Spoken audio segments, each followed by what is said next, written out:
Hello everyone. Welcome to the Wednesday night stream of Kerbal Space Program. Once again, we'll be playing Kerbal Space Program. So, I don't want to keep everybody waiting, so we'll head on over to the game, and people can trickle in as they like. We're not going to be doing too much here. Responding to some comments from Monday's stream, I turned the volume of the game down, so if you notice that it's getting a little loud and that you can't hear me, I know I tend to speak a little softly, let me know and I will fiddle with the audio a little bit more. But until somebody says something, I'm going to assume it's good, so let's resume our career. We actually have quite a bit of money to play with right now, so let's check the missions. I believe we needed to do a spacewalk around the Mun. So, spacewalk in orbit of the Mun. Easy enough. And I believe we looked at these and didn't see anything we wanted to do. So, let's go ahead and make a small tweak to the Excelsior 2, which we know for a fact is pretty robust. So, we're going to go ahead and add on the Science Junior module. Now, we'll only be able to get one experiment out of it right now, because we're going to be sending a pilot. But hopefully that'll be enough.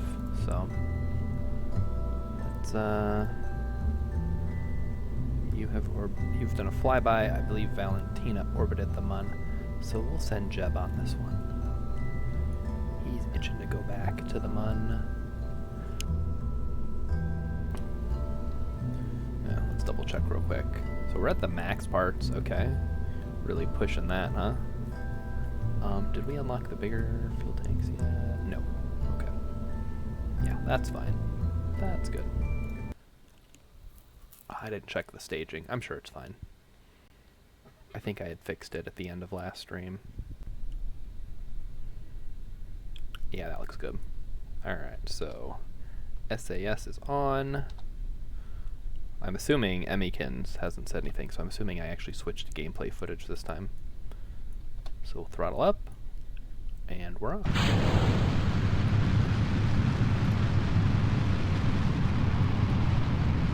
that nice and steady. We don't want to go too fast and go supersonic before we're out of the lower atmosphere. Anakin says I did in fact switch to the game, so you guys should now be seeing Jebediah's happy little face as he cruises through the atmosphere at 200 meters per second and climbing.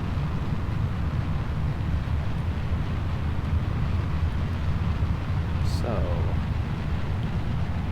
nobody else is in yet. It's just me and Emmykins right now. But Emmykins, do you have anything you wanted to talk about tonight? I had some stuff, but I'll wait for more people to trickle in. So it's mostly science-y stuff, space-related things, sort of Kerbal Space Program adjacent.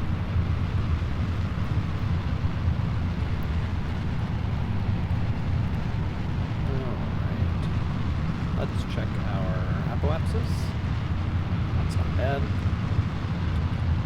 Still got plenty of fuel left in this lower stage. We haven't even jettisoned the boosters yet.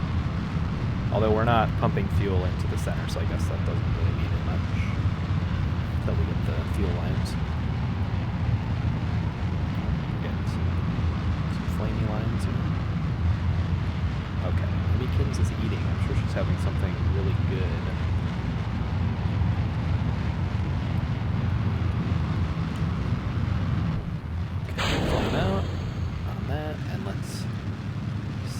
Up until we get to our cruising altitude, which we are approaching now. We'll go for about 75 maybe. That's probably good enough. And we'll just cruise up until we get to about 70. I'll give it a little bit of a boost here. Until we get to about 70,000 meters, 70 kilometers. For those of you who actually understand the metric system, And then we'll be ready to cruise out to the Mun.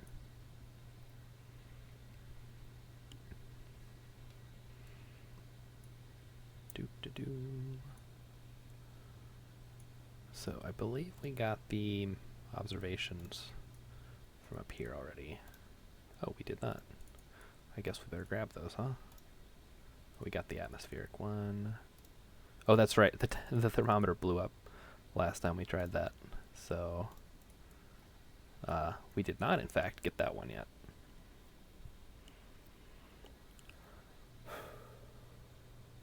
Okay. Almost there. Just a few more kilometers. And we'll be ready to boost. So one of the tricks I heard was to keep time to reach your apoapsis around like 35 seconds. So I'm going to try that out and see how efficient it is. We've got another 560 meters per second in the tank. So let's try that technique out. See how true it is. Was it 35 seconds? I don't remember how much time. Hey, Pangolin's here. Hey, Pangolin. Thanks for stopping by. I hope you liked that picture of the calculator. I know you gave me the shocked Pikachu face, so I'm assuming that's a positive response. Emmykins has been very excited to talk about movies with somebody, and I'm glad it's not me. Alright, we're just burning. Oh, this is going to be perfect. We're going to almost hit orbit with just what's left in the tank there, so this is just the last little bit we need.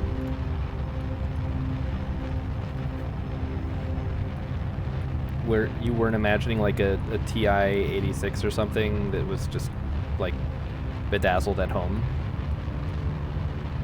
The movies thing is very exciting. Yes it is. Oh, okay, we're in a circular orbit, no problems there. So the Mun is there. Oh, we don't actually have flight planning yet. Yeah, see, I don't even. I just have stopped watching movies almost altogether at this point, so. Let's see. Got some ablator, we got plenty of fuel left. According to the logs here, we've got 2,700 meters of delta V. And I don't know what else we need right now. So why don't we have Jeb hop out and give us a view from the outside. I don't think we've done that one yet.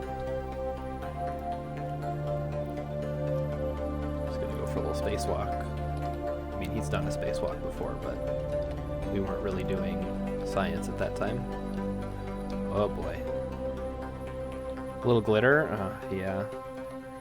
So for anyone who doesn't know what Pangolin's talking about, last stream I mentioned I was using a bedazzled calculator, a bedazzled pink calculator at that, to calculate some delta V stuff, and she was very excited to hear about it, so I put a picture on a Discord so she could see it.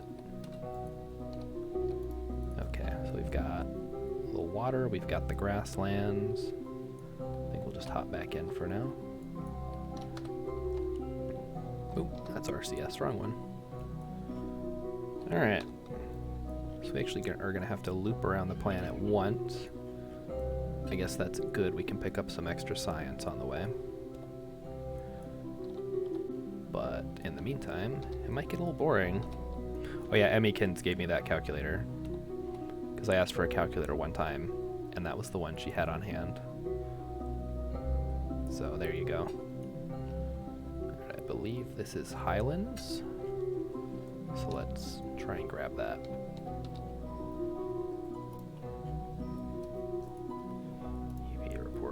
Grasslands. No, we don't want grasslands. We want highlands, mountains, and shores, and desert from the equator. I think that's about all we can grab. Oh no, you have a bedazzled stapler around here somewhere? That's not cool. Highlands, there we go. And we'll just hop back in for now until we're above mountains. Which unfortunately we're going dark here, so just wait till we're close to the desert.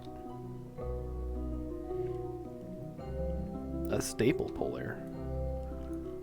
Like the little saber-tooth ones or the like pen-like ones? Because I'm guessing no on both counts, but I just want to know what you mean.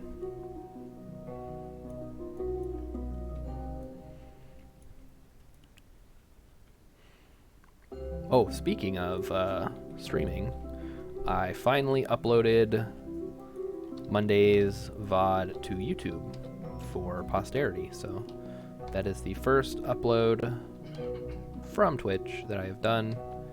It was pretty painless. So if you ever wanna rewatch one of these for whatever reason, I don't know, you now have that option. The saber-tooth ones, yeah.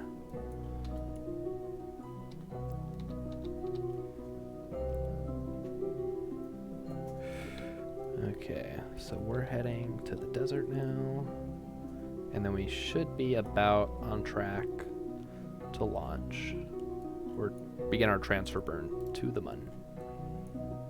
Great for making little monsters. Yep. That's what I use them for at work. Alright, got the desert. Now we just have to play a short waiting game while we wait for our orbit to line up with the Mun. YouTube, yes, YouTube. You know, that big video site that everybody uses. But it's just Mondays. I mean, I didn't have a YouTube before, so you probably aren't. But yeah, it's just Monday stream basically. I don't really do anything other than that yet. Maybe someday if I come up with something funny.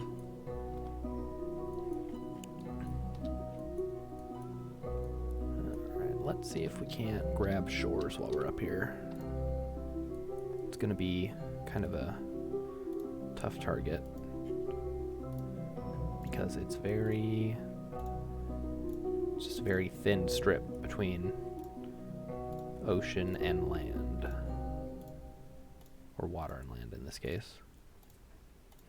Desert, desert, desert, desert, desert, desert, desert, shores. There we go. Okay, we got it.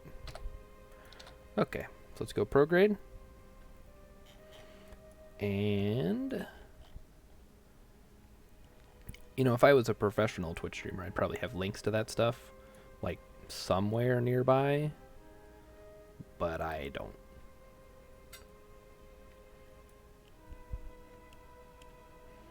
But I figure if you care enough, you can probably find it.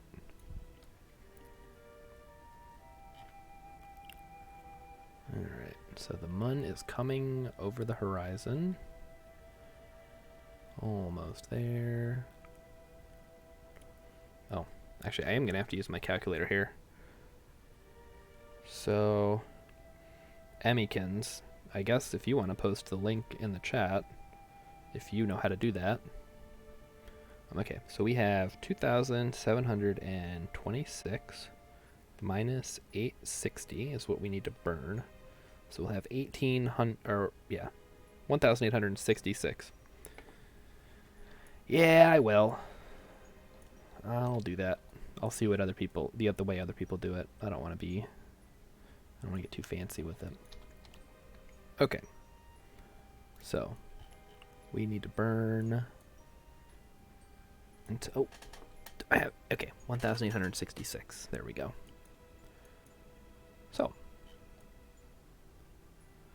Mun is coming over the horizon. I can see it there, just peeking over that strip of land just by the Kerbal Space Center. So I think we're good to start our burn. And since we have the patched conics, we'll be able to see when the intersection happens. I think we already did that before, but if you'll remember, my first trip to the Mun involved a lot of eyeballing. this one will be a little more, I don't know, not eyeballing. So, Pangolin, what movies do you plan to subject Emmykins to? Because I am concerned that I will unfortunately be subjected to them as well, and I would like to be prepared ahead of time.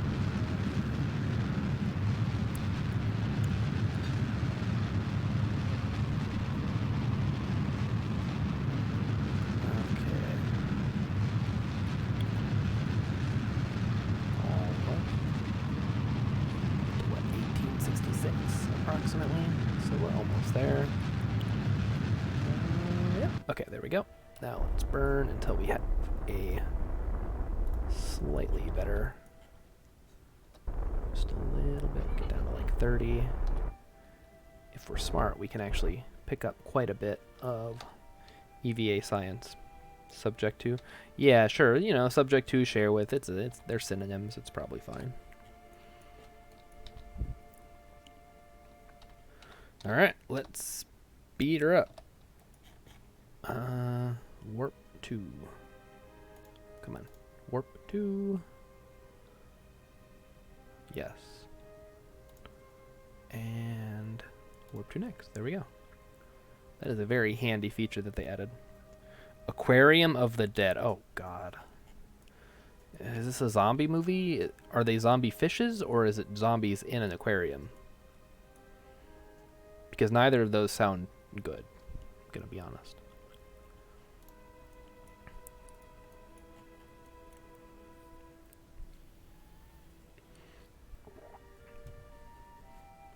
You know, I actually know a really good movie called Shark Exorcist that you might enjoy.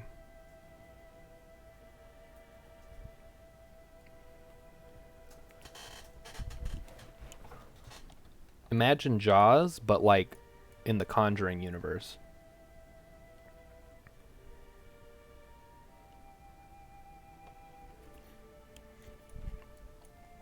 So, that's going to be my suggestion.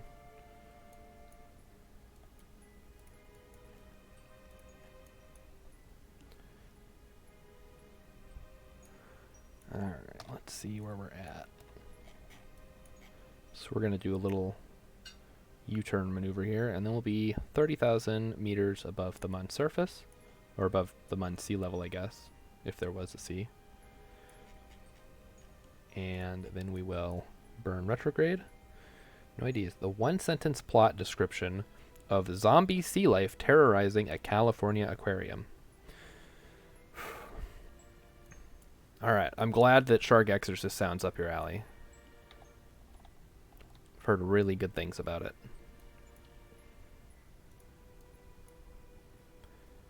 But, the aquarium one. Zombie sea life. Okay, that's more interesting than zombies in aquarium. I hope it's not the Monterey Bay Aquarium, because that's mostly indoors. And I don't think it would make a lot of sense, although maybe they're like smashing through the glass? I don't know. Well, I like aquariums, so just, I mean, it could not be zombie related, and I'd probably like it more actually if they just like someone goes to an aquarium and checks out all the sea life and records it in high def, and I can watch it.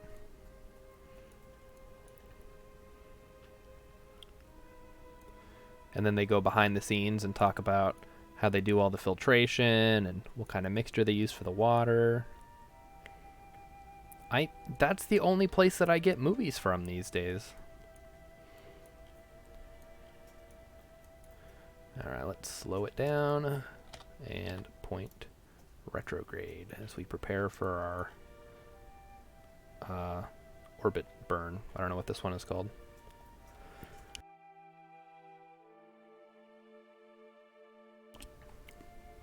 So yeah, I don't watch a lot of horror movies, so I don't watch any horror movies like of my own volition.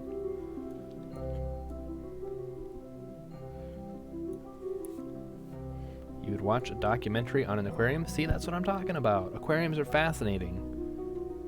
Like, they got all that water and all those fish and whatever else they might have. just so cool. You know, you don't have to mess up anything with zombies. Although, what is that anime where, like, the fish have robot legs and they come on land and start eating people?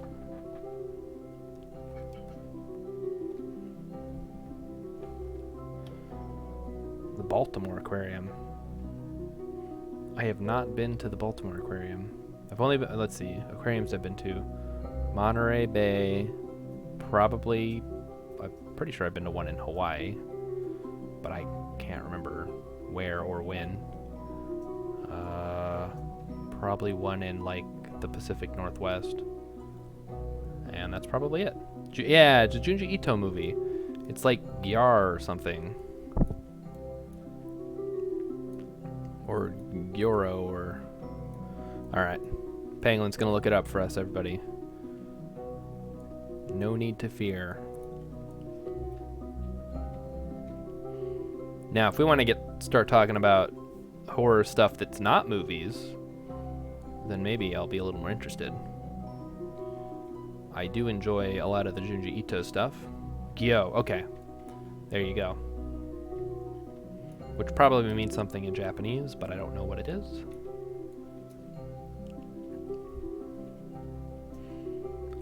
Alright, we're almost there. I probably could have sped this up, but we're having a fun conversation.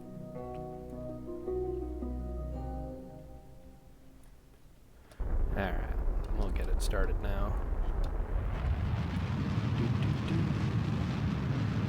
Going circular.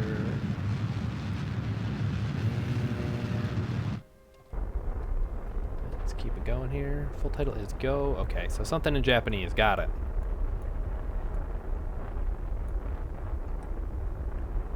I'm not even going to try to pronounce that. I can do Gyo.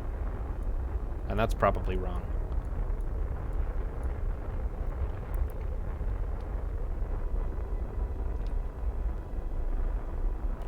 School trip. Oh, okay.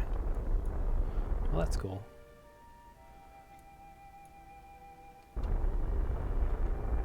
Boy, I sure do miss school trips.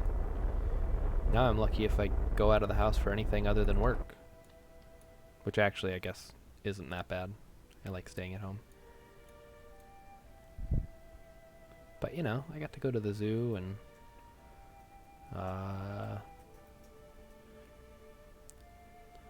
yeah, Monterey Bay, highly recommend.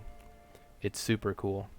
Plus, while you're there, you can go to Fisherman's Wharf and get a bunch of clam chowder and just pig out. There's also Cannery Row, which is like it's like an outdoor shopping center, basically. But it's where all the canneries used to be, and now they've been replaced. It's like a upscale hipster shopping area. I do hate leaving the house, yes, but I like, if I'm already at some place that is at least slightly interesting, and I don't have to do anything besides walk around and look at things, then it's not that bad. So, like, I wouldn't go to the aquarium by myself, like, or of my own accord, but if I'm already there, you know, I'll probably enjoy myself. And yes, clam chowder is good. Oh yeah, poor Emmykins. Her life was stunted by growing up in the Midwest. Such a sad, sad story, which I'm sure she would love to tell you about. All right, let's start actually doing some stuff here in the game, and not make fun of Emmykins. Okay. Wait, when did you go to Washington, D.C.?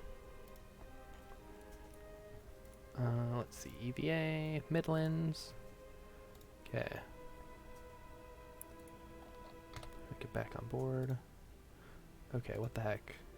Oh. Oh. Oh, come on. Okay, so get back into the vessel before this turns into a rescue mission. Don't worry, Jeb's on the case. So, we've taken our first steps towards exploring the Mun, yep.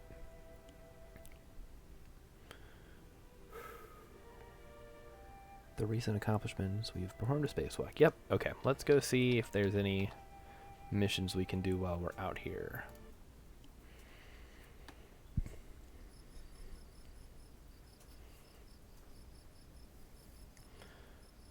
Loading. Okay, there we go. Alright, explore the Mun. Now we have to land on the Mun. Oh, but we can start... Alright, so we've got some rescue missions here. So we'll need to... We should probably upgrade mission control here. Okay, that gives us access to flight planning, which is super helpful. And we can take on more missions. Alright, so we want to rescue DuPont from orbit of Kerbal. We can test the Thud. We can explore the Mun. And we can get science data from the surface of the Mun. And we can probably rescue this guy, because that's a lot of money. So we will start by starting to send Jeb home. Have I been to... I have never been to DC, so nope. Alright, so this guy is here.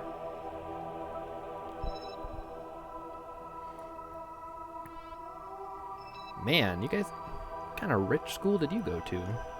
You got to spend a week in Baltimore, or a week in wherever.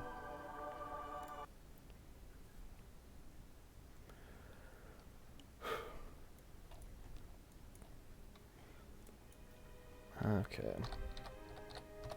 So we are going to do a little orbital spinning. Alright, so... Yeah, we'll test the Thud. We'll explore... Okay, first one is going to be DuPont. And then we'll come out here. We'll land. Ooh, that's actually tough. Do we want to land and rescue Calvert? Because we need to make sure we have enough Delta V to do both. Although once we're out here, it's kind of trivial to get to Calvert, I suppose.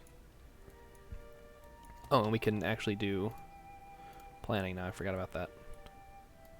Not that it matters too much with all this extra Delta V we've got, so I won't worry too much about it.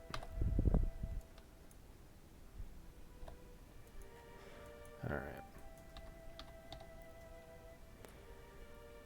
Yeah, if I was going to go to DC, that's probably the only thing I'd be interested in.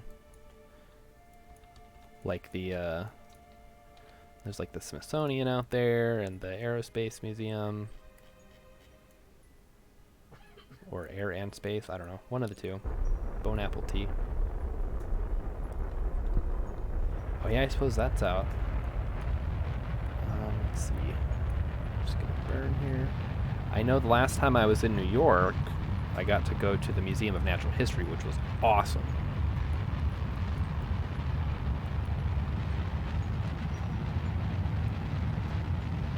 So, yeah. Museums are probably one of the better things that I actually enjoy going to. But only if I don't have the option to stay home and play video games. If I have that option, I'll take it every time. Okay, so Jeb's gonna be doing this for a bit. So let's go help Val rescue a stranded Kerbal. Let's see. Yeah, have you been to New York City at all? It's pretty cool. Oh, we already did those. Alright. Wait, is there another one? Oh. Gilkis. So, we will start with the Excelsior. I guess we'll start with the Excelsior 2 and then go from there. So this will be the Savior 1. First thing I want to do is get rid of all this crap. This is only for 1. Hang on. You went to New York City for a weekend to do tech on a play once. Okay. Was that fun? Ah, this is the one we want. The P re-entry module. That lets us seat 2.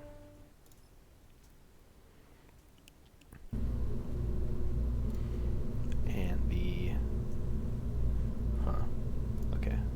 didn't get to save it because it didn't have a cockpit. Cool. Alright, now we ditch all this crap. We get the P. And that should actually be all we need.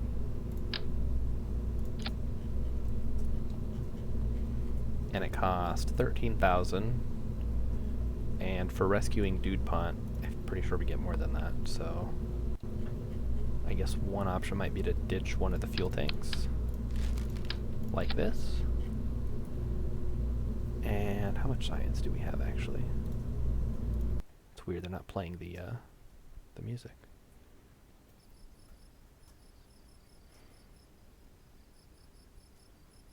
The play was a good learning experience. But did you get to go see anything on Broadway or anything like that? So this is, yeah, we get 34,000, so we're making money either way. Plus we get an extra Kerbin.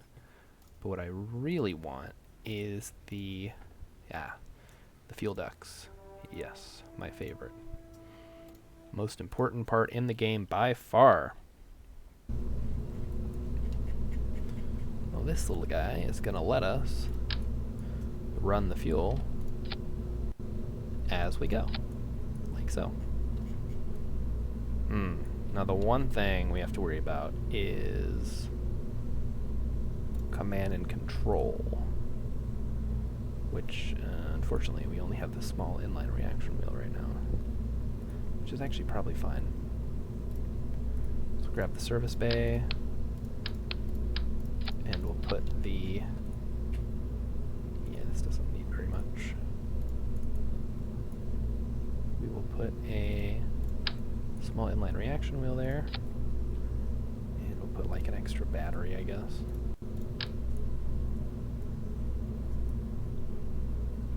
That's weird.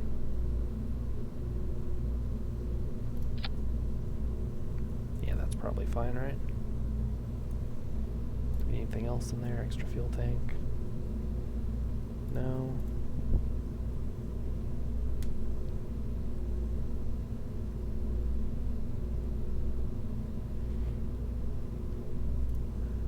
Okay. I think we're good on everything we could need. Yeah. Okay, so we'll just close that up. Check the old thing. Cannot transmit science, doesn't matter. If that's gonna pop, that's gonna pop. Then we go. We'll load up Val, who is gonna go get what was his name? DuPont. It's like DuPont, but DuPont. Okay, where is DuPont here? So we will speed up time a little bit. We want DuPont to be right around here. You were going to be a theater major, and then life happened. Oh, that sucks.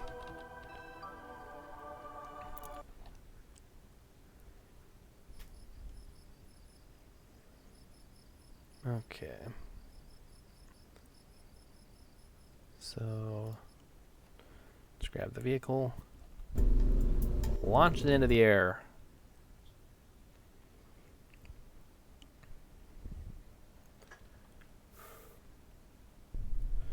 I've been very fortunate that life has never happened to me.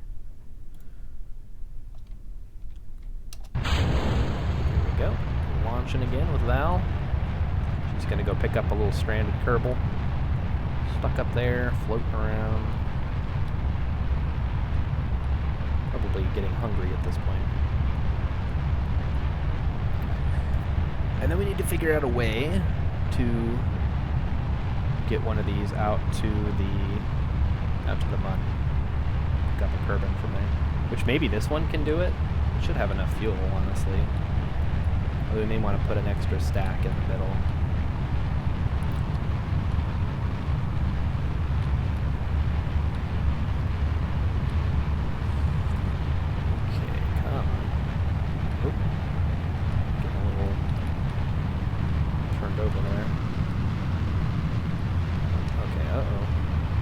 So the problem with these guys is that they're very not aerodynamic. like that. So we're going to be doing a couple of flips here. Val's got this under control, though. Don't worry, guys. Yeah, she's got it. Just a couple of extra flips. Not a problem. She's a pro. Oh, okay, there we go again. A couple extra flips here.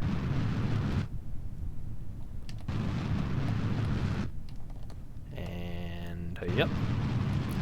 You got it, Val. You're good. We may need the bigger... I must be married to someone amazing. Yeah. Possible. Alright, come on. You do not need to figure out how much food for the Kerbals, at least without a mod. You just need the fuel to get the thing where you want it to go. The rest is inconsequential. I think this needs a better reaction, I'm gonna be honest. Or maybe some fins. I really don't like flying with these little onion capsules.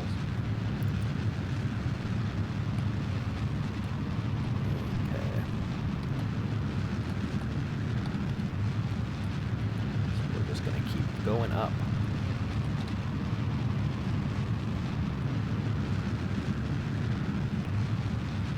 But there is a mod that adds food requirements for the Kerbals. Unless it's called like life support, Kerbal life support or something. Like I said though, I don't play with mods, so I don't know. Although I hope that's something that they consider adding as an option in KSP2. Because I think all that logistical stuff is part of the fun.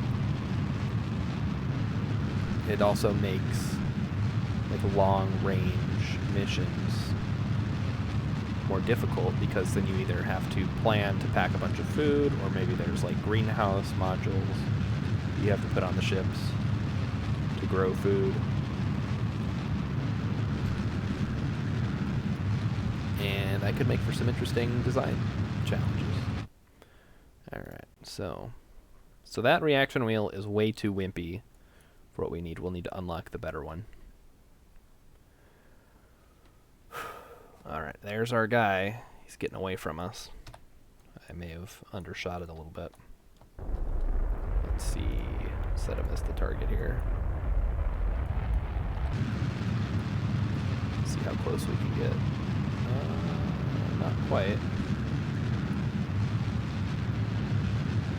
Not too bad though. Guess we'll save our fuel. So we'll get out here, we'll circle out the orbit, and then we'll try to figure out how we want to do this. Oh, Shark Exorcist is on 2B? Well, it can't be helped, I guess.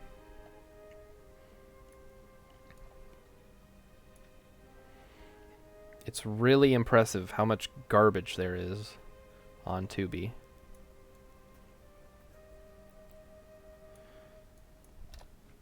I'm surprised Emmykins hasn't warned you about watching that movie. She may have tried. I might have missed it.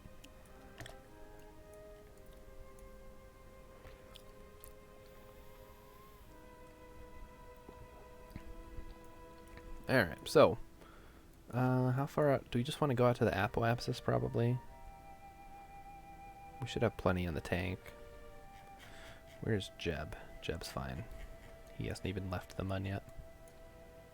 How dare. Look, all I'm saying is it's some guy's weird movie that he made for a very specific reason.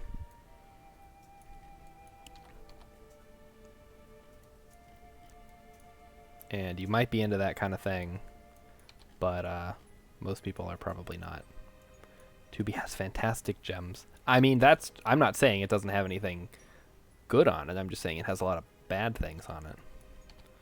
But then you could counter and say, 80% of everything is garbage, so yeah, that's fair. Let's speed this up a little bit. Alright, so I believe that's Sturgeon's law. 80% of everything is crap. So the more stuff you have, the more crap you have.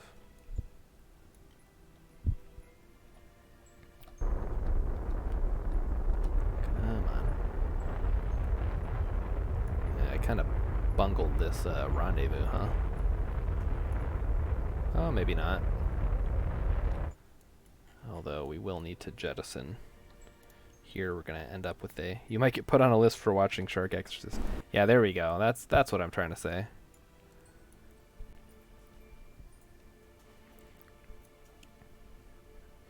So if you like a good dumpster dive, you might enjoy it. Now the real question is, have you seen the Star Wars Holiday Special?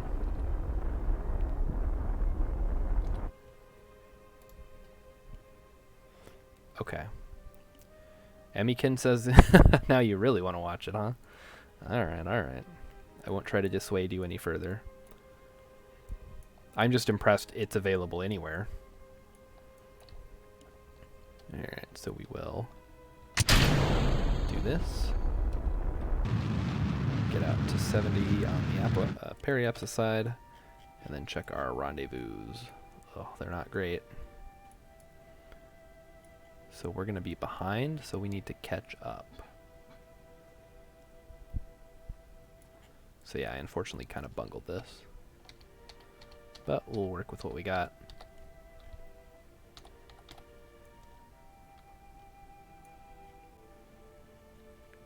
It's impossible to find anywhere. Oh, you haven't been able to watch it because you can't find it.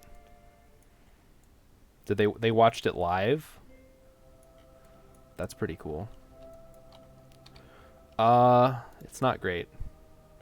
I watched the whole thing one Christmas with some friends and it was just not fun. It's like, who wants to watch however many hours of Wookiees sitting around with no subtitles? The South Korean movie Mother. Not to be confused with the other one. The one that was in real theaters. Very important distinction there. Can we catch up here? Maybe, maybe not. Might take... Oh, we got close. Alright, let's see what we can do here.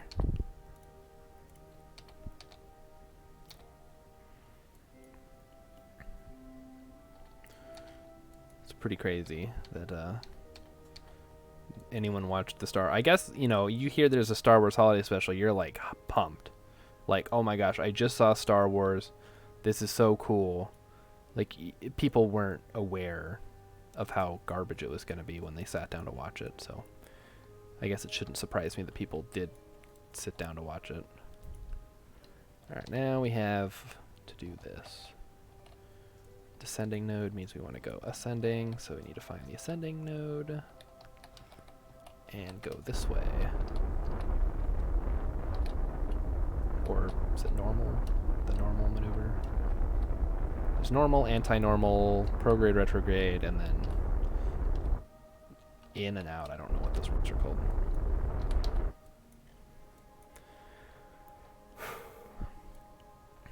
Okay, so now we'll just keep looping around, do a little racetrack action as we try to catch up to Dudepont's capsule here. We do need to keep an eye on Jeb though, so why don't we go ahead and switch over to him.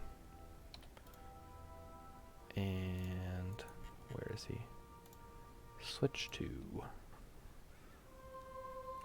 oh, like the plot where Chewbacca's trying to get home to his family for Life Day. I mean, the idea could work. It's just, it was really poorly executed. Okay. Then we want to go back over to this one. Well, don't spoil the movie.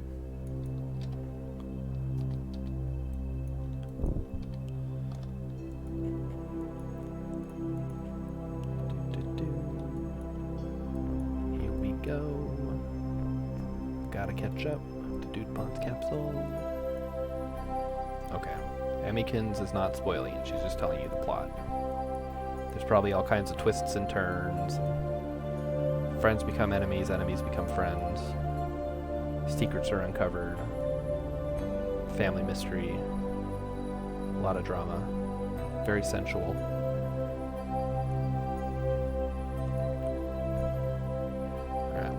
catching up here, although we're going to have a bit of a conflict with Jeb if we keep doing this. Alright, I think we can probably afford to... Yeah, we're still quite a ways out, so we're going to do this. We're going to get out to where we have an intersection. There we go. So that is what we're looking for.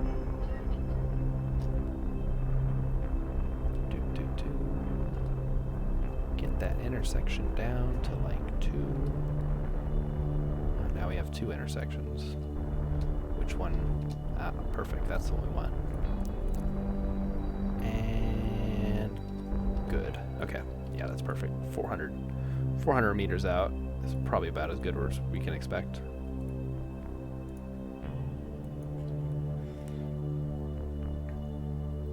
Oh no.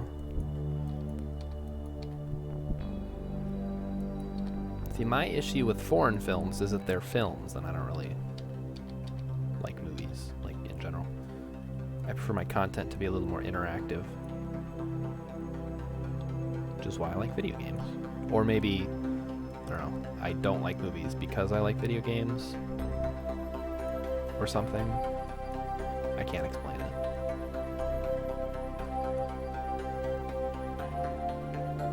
Okay. So we need to swap back to Jeb here. And then we'll switch back to Valentina after Jeb has left the sphere of influence of the Mun.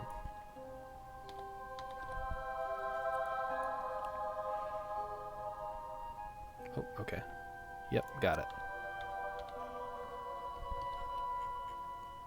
And we're good. So now we will switch back to Valentina. Pangolin likes both movies and video games. That's cool. I feel like that leaves your avenues of entertainment wide open. I've kind of painted myself into a corner, and that I have to try very hard and spend a lot of money to find games that I like. Alright. So we should be getting pretty darn close to this guy. In fact, we can probably see him if I actually look here. Yeah, there he is. Okay. So we're going to do this.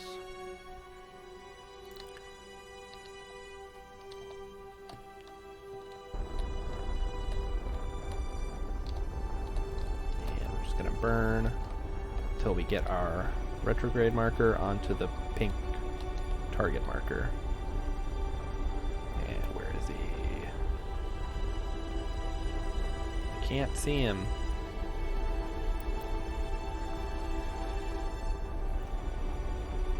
Probably would have been easier to do. Oh, there he is. Okay. Perfect. That's what we want to see. So we're closing right in on this guy. He'll just hop on the capsule. We'll burn retrograde.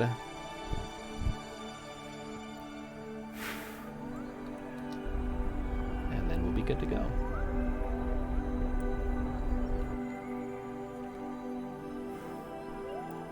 Yeah, that's one of the downsides of liking a lot of different types of media, is that you have a big backlog.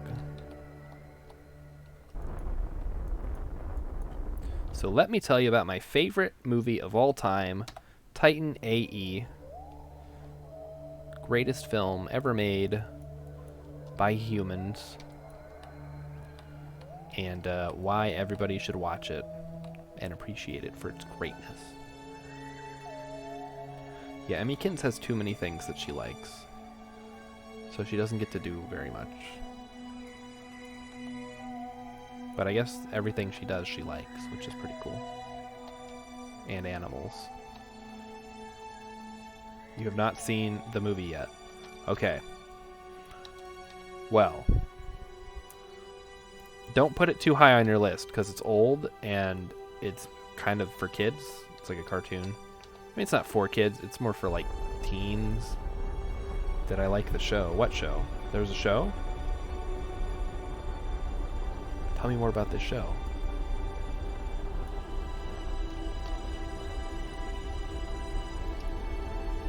Don't tell me they made a Titan AE show and I'd never heard of it.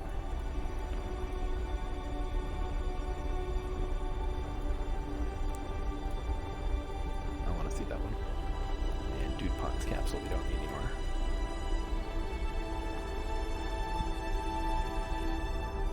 Alright, we'll get this down to like 10,000. Yeah, that's good. I seen part of the show Titan AE. Wait just a minute here, I'm looking this up.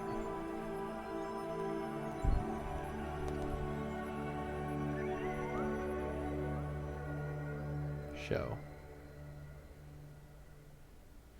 Titan AE. I see movie.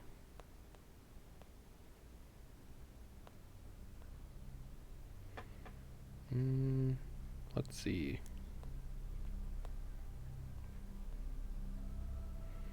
I see a canceled video game, and I see novels, but I don't see any shows. Are you sure you saw a show? Okay, you were thinking something else. Okay, good. I'm like, if there's a show, I better see it.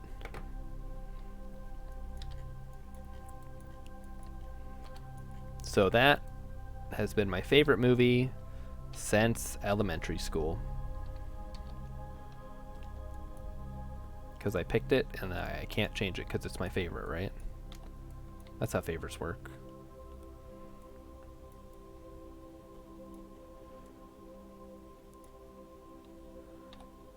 Okay. So we are about to disengage. That is a good movie. Oh, you have seen Titan AE. Okay. Good. It's a solid movie. It's like a... It's almost like a proto Guardians of the Galaxy. You know, you've got your human, and then you've got your girl, and then you have some aliens. You have a villain. You have more aliens. It's great. It's good stuff. Alright, we'll just disengage here. So these capsules are kind of cool because they have built-in... your brain jump to Titanfall and Attack on Titan. Okay, fair enough. I have not seen Attack on Titan.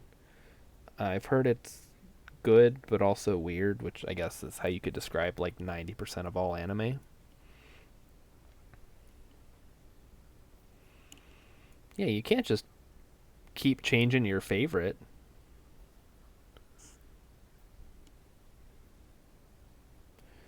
Titanfall. I never played Titanfall, but I did play Battlefield 2142, which had Titans, which were the big like floating battleships that you had to assault in one of the modes, Titan mode specifically. Yeah, I think Titanfall might be, or Titan might be overused for various things. All right. Anyway, I was saying these have built-in ablator, so they won't burn up. But they're also cumbersome because they don't have the built-in reaction wheels. So I can't actually control it right now. It's just falling through the atmosphere. Terry Gilliam's Brazil. I've heard great things about that movie, but I've never seen it. Again, because I don't watch movies, so...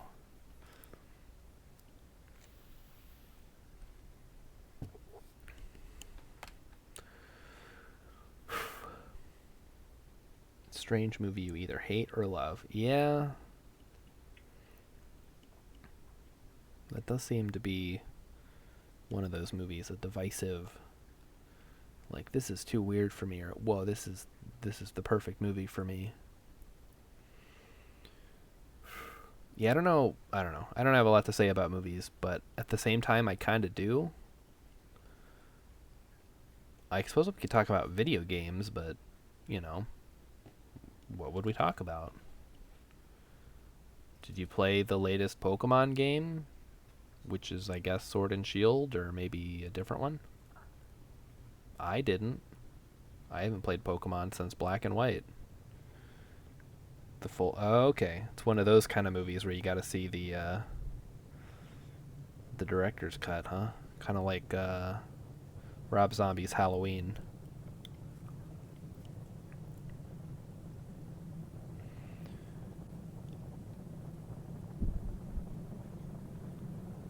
Well, I haven't seen the director's cut or the American theatrical release, so I'll keep that in mind in case I check it out.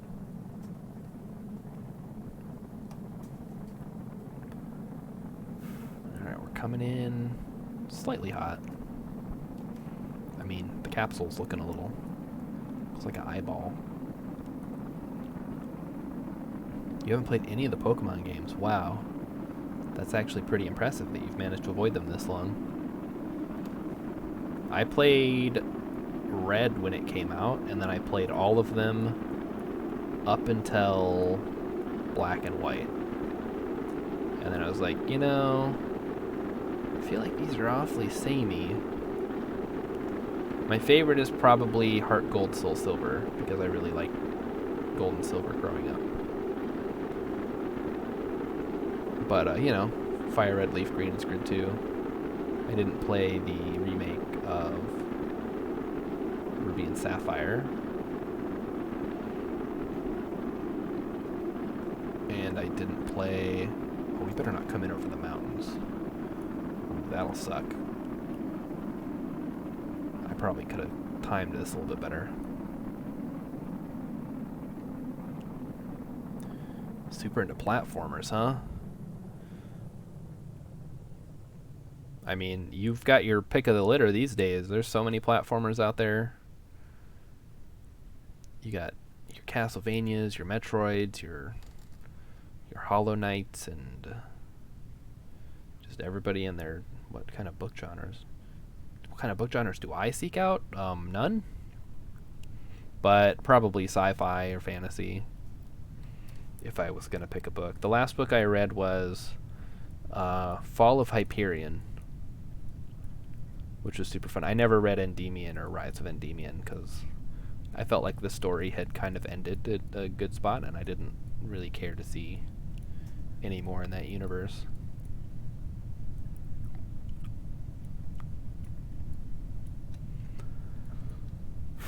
And then before that, the last books that I had read were Otherland by Tad Williams, which is like a kind of cyberpunky sci-fi future story that takes place in mostly in a virtual reality world.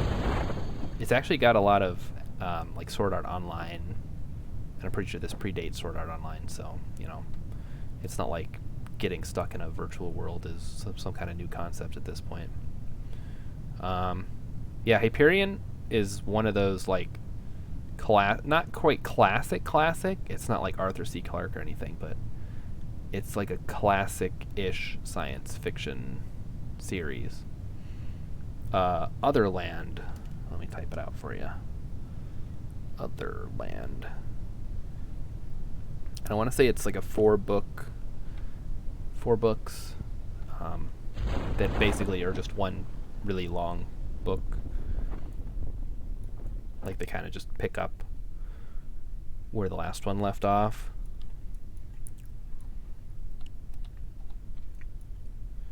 So, if you like that kind of stuff,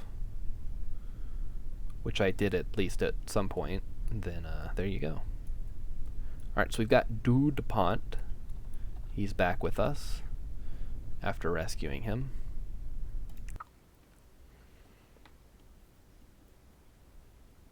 And then what else? Wow. I read a lot more when I was a kid, but books were a lot easier to read back then too, because they were smaller. Now I look at a book and I'm like, oh, that's a big book. Alright. Do we want to rescue another Kerbal right now? Probably not. We've got other stuff going on. So we got Dude Pont. We can get rid of that. Excelsior 2. Is Jeb coming back? I don't know. We probably have time. We've got 5 hours. Yeah, we'll grab another Kerbal while we wait. You guys don't have any qualms with that, right? Rescue Gilkus. Alright, Gilkis. Let's rescue you. Where's Gilkis? Oh no, Gilkis is way the heck out there. What? I did not sign up for that. Jeez. Alright, here we go. I guess I have to go get Gilkis. Yeah, alright. First thing we need to do is unlock the... we can't afford it, so never mind. We'll just slap some fins on there then, whatever. Alright, so we need the savior. Oh boy. Slap some fins on there.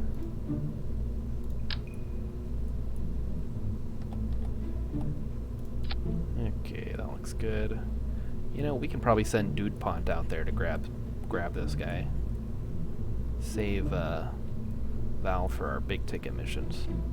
Is this on here straight? Yeah, I think it is. Okay. My Kerbal is not, but somebody got their Kerbal stuck in space, and now I gotta go get it. Alright. Need to upgrade the vehicle assembly, and I can't afford it. Cool, so we need to ditch some parts here. Which should actually not be a problem, because I think we have the big fuel tanks now. We do, okay. So we'll just swap out some of these with bigger ones. So if we do that, that should be fine. Alright, I guess we get to do this now. In fact, while we're here, we'll just do this entirely.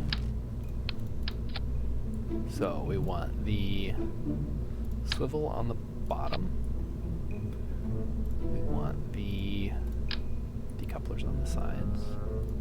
Oop, 2 of them. Oop, nope, that's not what I want. I'm sure the Kerbal's fine out there. They're pretty brave. I mean, they're not all Jeb, but you know, they're still good at space, right? Slap a fuel tank down here. Add some Reliance. Move this up a little bit. Nope, now it's off center. Okay, come on. Not too high.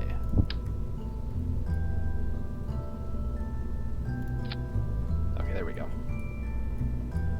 Now we put the fuel lines back on, like so. Put the nose cones on top. Put the winglets on the back. Okay, I think we're good there. Yeah, we got Dude Pont. Good. Okay, now we have enough. Cannot transmit science, doesn't matter. This should fire at the same time. Those go, and then that goes. Okay. Alright, let's send Dude Pont. You're up.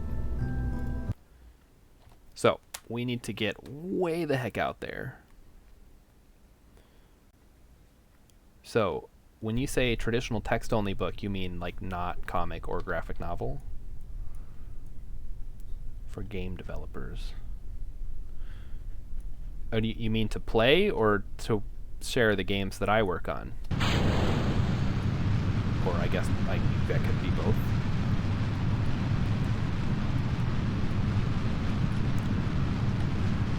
Some smaller titles. That is true. I do tend to enjoy the more independent works. I don't think I've played a big budget game in a while. I mean, Kerbal Space Program kind of became a big budget game, like over time. But it started off as just like a dude's project, you know?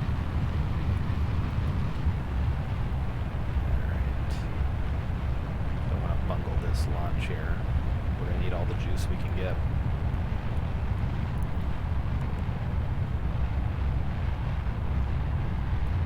So do you enjoy visual novels then?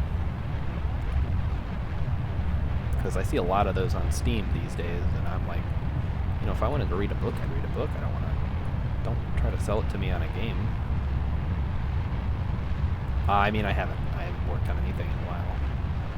I was supposed to be working on like a Fire Emblem type game with some friends, but we can't get any art assets. So, oh boy. Okay. All right, there you people go. You get your explosions for today. We've reached our quota. Luckily, it didn't blow anything up that we need to keep going here.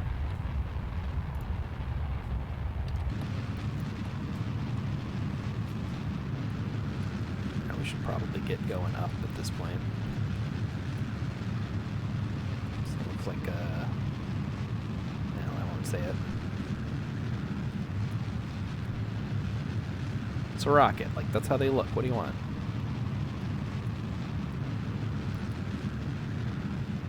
Visual novel. Yeah, so I guess visual novels are more comparable, depending on how they're designed, are like more like choose your own adventure books sometimes. Depends. Some of them are very straightforward. I think Emmykins played one about meeting a bunch of cats like in Paris or something. She could weigh in on that. You might like that.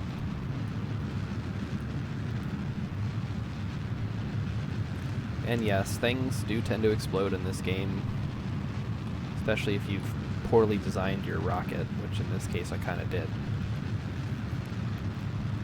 Oh boy. Now we're getting a little toasty here. Luckily we're high up enough, it shouldn't matter.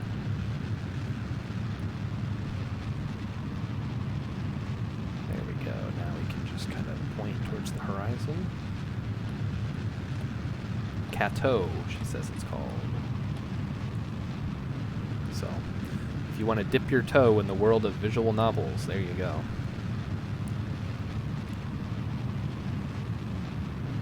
So how far the heck out do we have to go for this?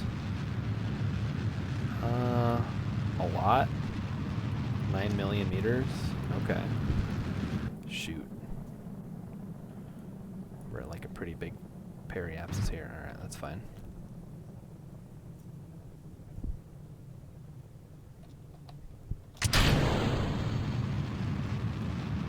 This now.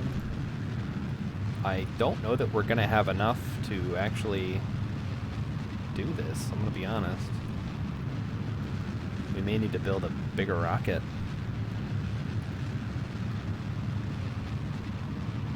Yeah, because getting out that far is gonna take a lot of juice, and we don't really have enough juice for that. So we'll go back to the drawing board on this. We'll have to pick them up later. Unfortunately for Val, she's going to have to come home sooner rather than later. So, turn around. Don't hit the piece of your spaceship, though. That would kind of suck. Alright, there we go. No, it won't become a double rescue mission. I'm just sending her home right now. We've got enough fuel to get back, but we wouldn't have enough fuel to get out there. Rendezvous and then get back, so I'm just gonna cut it short here.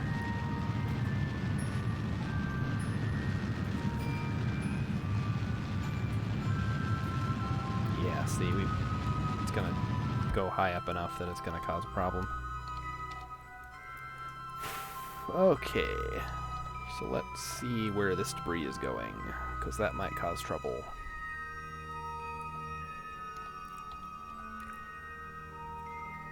So the debris is going to swing around and hopefully collide with the atmosphere and be done with it, because I don't want to have to try to recover it. Is it? It looks like it's got clearance there, dang it. Alright, well, we're coming in for a landing here. Alright, thanks, Dude Pont, for your attempt. We'll come back with a bigger boat. This has been very enlightening. Yeah, we should be good now.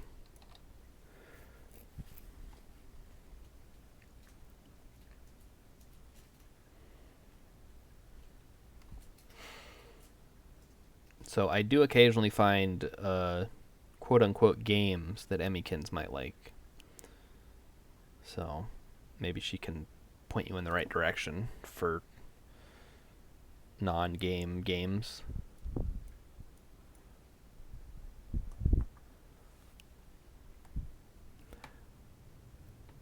Have you seen Bun House? Bun House. I think I mentioned it in the Discord, but it's multiplayer, and you guys play as bunnies, and you have a greenhouse, and you grow plants, and just kind of hang out. It looks semi-interesting, but also kind of janky. So we're coming in here after a failed mission. We did not have enough Delta V to do the thing we wanted, so we're going to have to try again. I think we'll bring Jeb home first before I set out another mission, though. You saw the trailer for it? Okay, so you know what I'm talking about. How much later we got here? Oh, plenty, I guess. We hardly even used any. Good.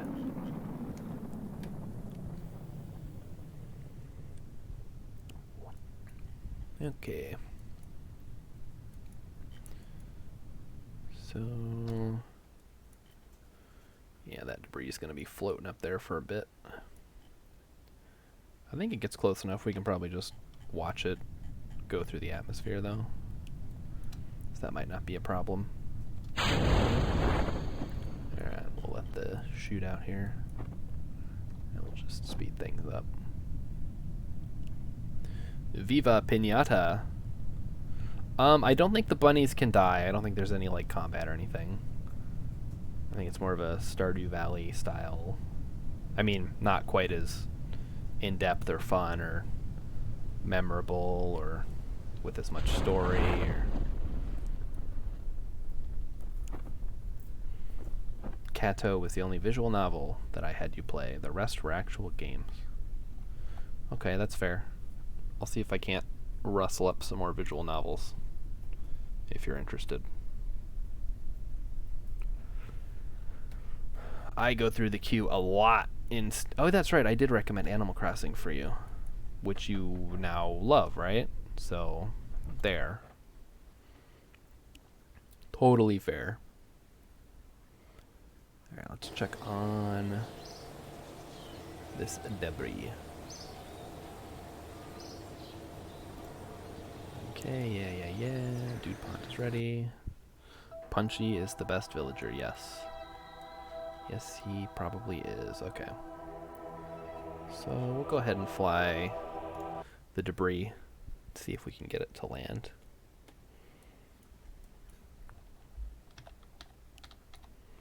Because it should be just a matter of hitting the atmosphere, and then it'll mostly burn up, I think.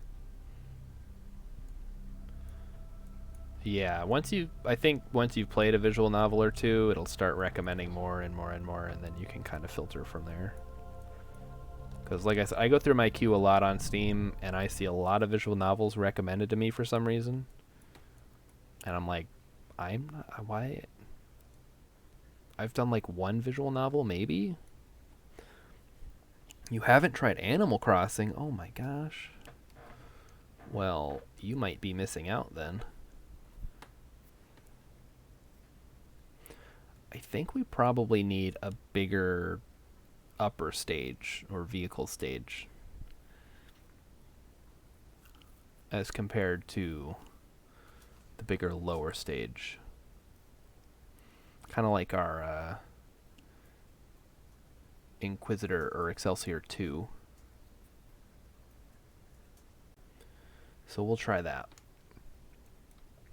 Alright. Yeah. So this should be heading into... Yeah, it's slowing down good.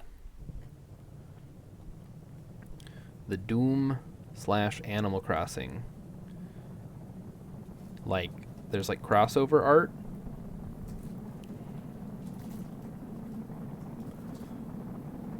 I guess they did add the Doom guy skin to Super Smash Brothers, so now you too can Doom Guy and Isabel together for the first time anywhere.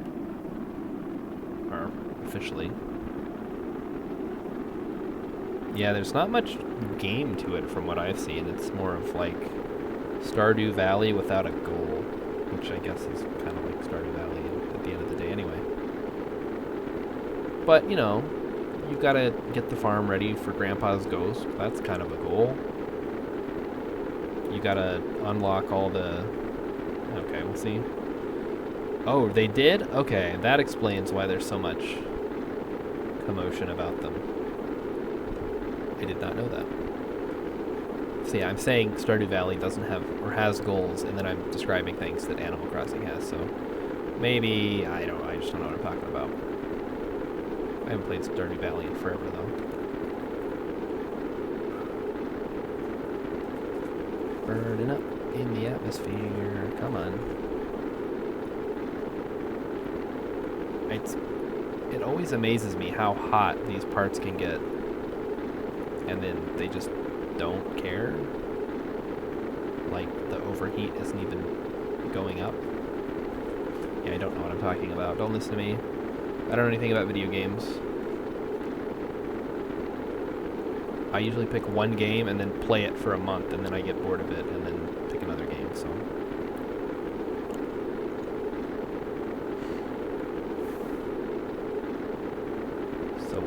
yeah. Take what I have to say about games with a grain of salt.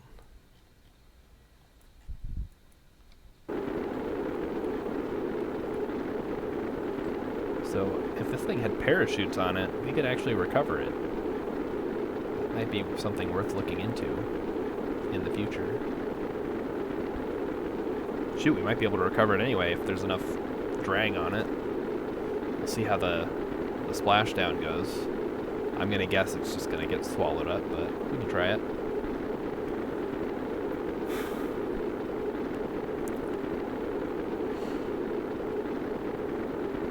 Yes, multiplayer games are better than... Well, it depends on the game, but I enjoy a lot of multiplayer games. I really want to play through Raft, but I can't get a consistent group together for it. Everybody's like, oh yeah, we'll play some Raft, and then we play once, and then I'm like, hey, you guys ready to keep going? And like, oh, and we already played that. Okay, cool. Like, we didn't even get to the part where you get the engines yet.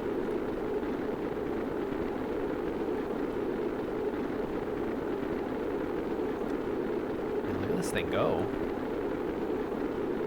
It's just cruising. The fins are giving it lift. Where's it gonna land, I wonder? Probably somewhere in here.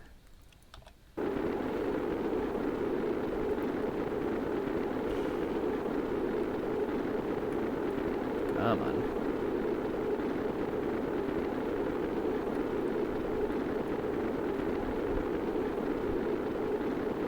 It's just coming in for a landing, wow. So while we're waiting for this thing to do something, I guess we can talk about some of the cool games we've been playing. As I'm sure you guys know, I've been playing a lot of RimWorld. I don't know if you'd want to part with me on anything. You're very chill, and I'm very not chill. I don't know. You underestimate my power. I have the capacity to not be very chill. Depends on the game, usually. Kerbal Space Program is chill. Trying to think of a game where I'm not chill. Emmykins will jump in here and probably tell me. But I try to be chill on the stream because... Oh yeah, Spelunky. That might be when I'm not chill at.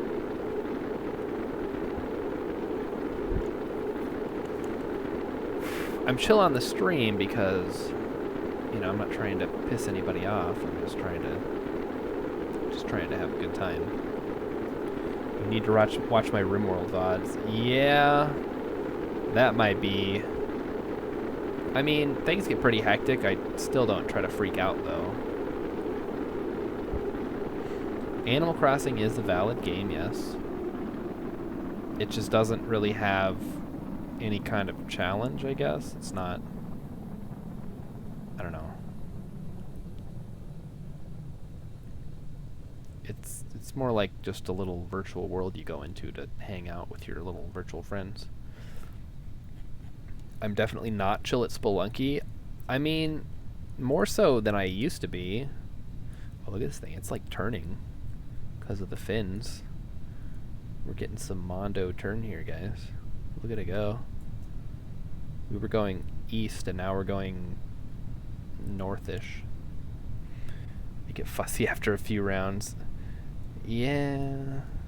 Alright, alright. We'll see next time I play. You be the judge. Does a game need to present a challenge to be a real game? I mean, you gotta draw the line somewhere, right? Like, reading a book isn't a game. Is a choose your own adventure book a game? Maybe? It's kind of like pseudo RPG, just with limited choices, which I guess realistically a video game RPG has limited choices as well. Okay, so in real life you can tell when I need a break playing Spelunky. Yeah, after like 6 hours. But I've already beat both bosses, so... Man, this thing is really turning. Look at it go. It's the well, what about a board game? Like a board game isn't electronic. Magic is not well, unless you're playing on Arena or online, but Magic the Gathering is a game, but it's not electronic. Alright, here we go. Now it's starting to spin out. These fins create so much drag, it's crazy. A linear game storyline can also have limited options. Yeah.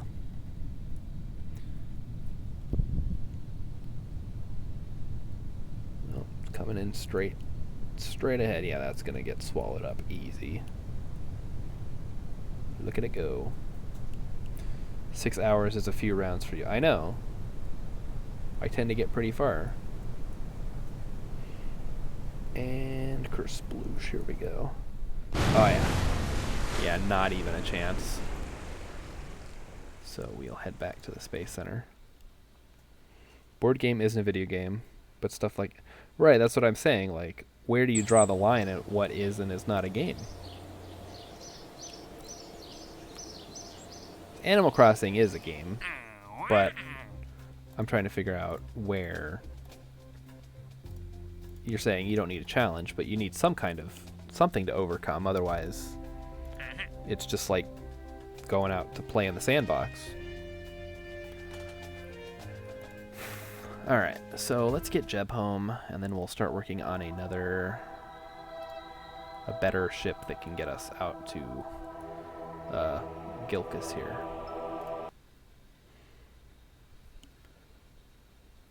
Yeah, Emmykins has trouble with Spelunky. I think she's not patient enough.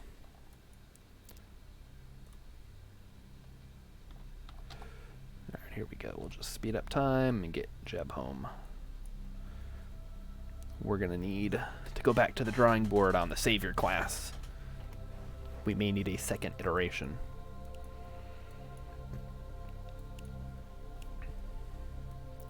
Yeah, but The Sims has, like, challenges in it. Like, you still have to feed your sim. There's some kind of adversity you have to overcome to get to the meat of the game.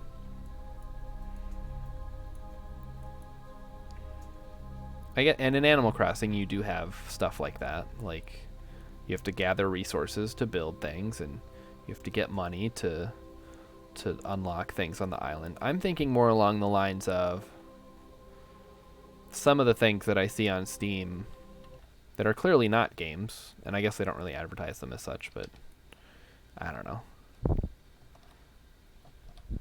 You don't have to do those things. I mean, you got to do something in The Sims. Or your sim dies.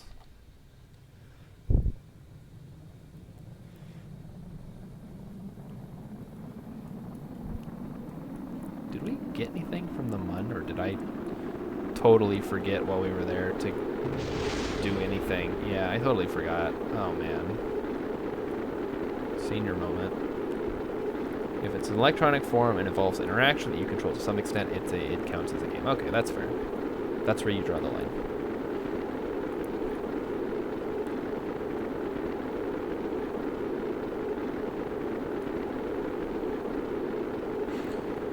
Because sometimes I'll be looking for games and it'll be like, here's this thing you might like, and all it is it's a story. It's like a linear story, and you click and it just progresses the dialogue, and there's no real, like, you don't control it other than progressing the story along. I don't consider that to be a game.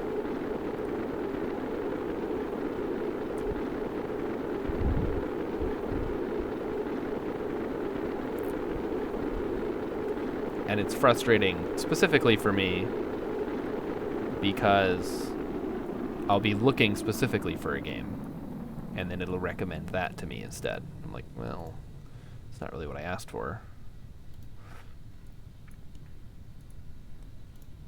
Yeah, we totally forgot to do any scientific data while we were out there at the MUN. Oh well. Oh, we did gotta do the thud thing too. Don't let me forget. So do the thud. We'll design the ship. And then we will try to get Gilkis. And then we'll try to land on the MUN. I think we can land on the MUN yet tonight. That shouldn't be a problem. We'll just have to design a landing, a craft capable of landing, which I think we have legs, so it shouldn't be an issue. It should have at least the possibility of failure. Yes, that's what I'm trying to say.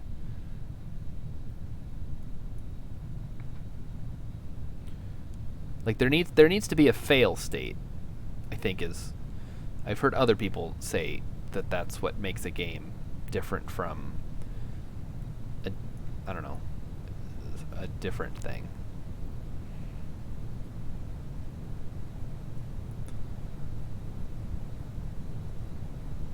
And if not like a total failure state, like it doesn't have to be a game over. I feel like a minor setback could also count.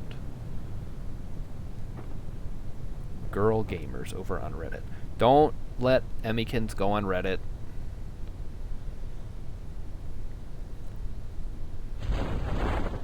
That's a rabbit hole we don't need to go down.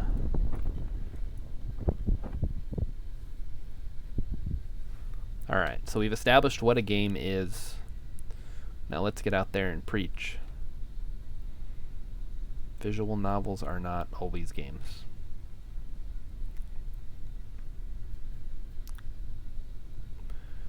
Oh, right. I forget I have speed controls. We can speed that up. I am on Reddit, and that's why I recommend Emmykins not be on Reddit. She already has Instagram and whatever, Pinterest and whatever else it is she has. She doesn't need any more. And now she's on Twitch. Thermometer? Oh, I guess not. I've already got it. Okay, let's recover. Then Kato is kind of a game. Okay, well, Kato is a game then. That's fine. I didn't know you could fail. I thought it was just like a cute little story about cats.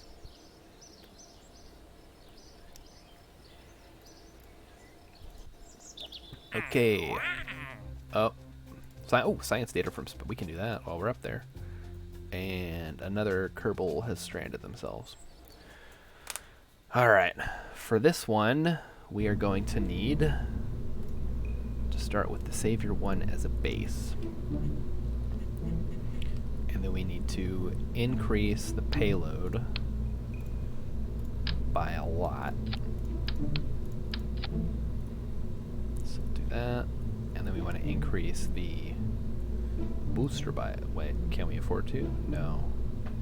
No, we cannot. Let's take the batteries out.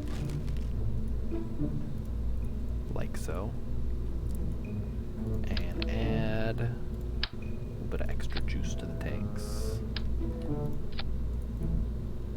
Did we get the thingies yet? No.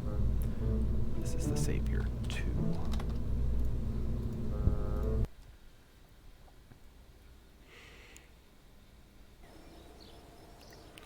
So you have to be nice to the cats to get them to love you? Is that how that works?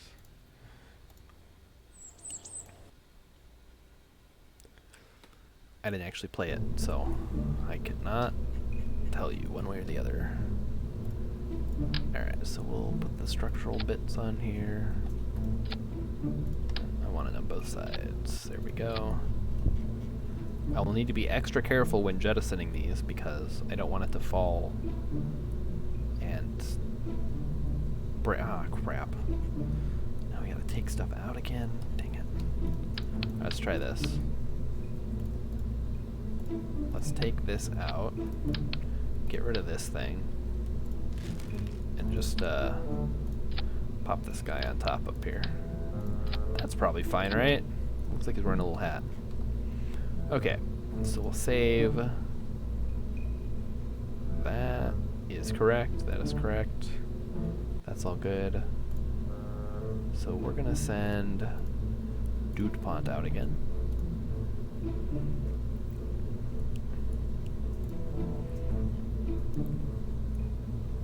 And this should have enough. Yeah, this should be good. Alright, let's try the Savior Mark II. So, yeah. So you gotta be nice to the cats in order to befriend them. That's kind of a game, yeah. Alright, up we go. This time I'll keep a better eye on my ascent so I don't mess it up.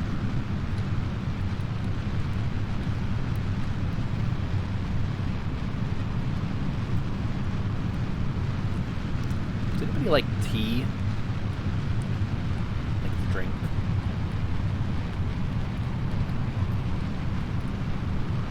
I've tried getting into it in the past and I just never can. I just prefer water, I guess. I don't know.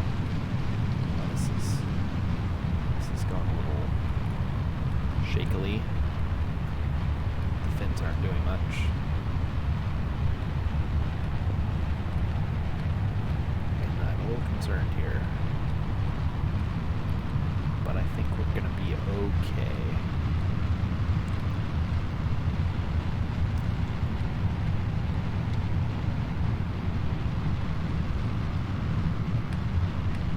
Tipping a little bit. You can't see, but I'm furiously working the keyboard over here to try to maintain the correct heading. Oh, okay. There we go. So this just sounds like a real life simulator then. If you gotta like treat the cats properly. Okay, now we can return to that. So we dropped the boosters successfully. Let's check how far up we are.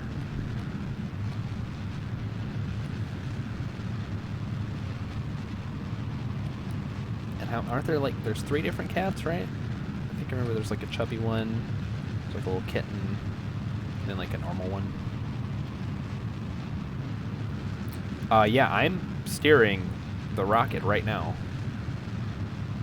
Well, not right this second, it's got SAS on, but yeah, I have to actually maneuver the rocket. It's not doing it by itself.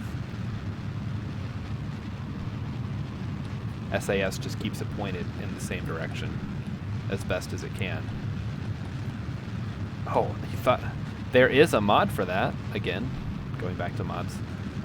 But no, I do all the piloting myself. It's all manual. So I'm out here fighting with the controls sometimes. Alright, I think we can go horizontal. So you can actually play with joystick if you're feeling spicy, but I find the keyboard's good enough.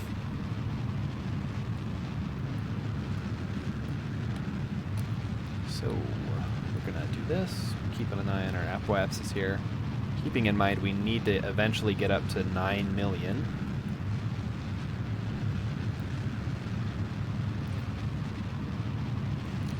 Emmykin's quit drinking caffeine, and she's all the better for it.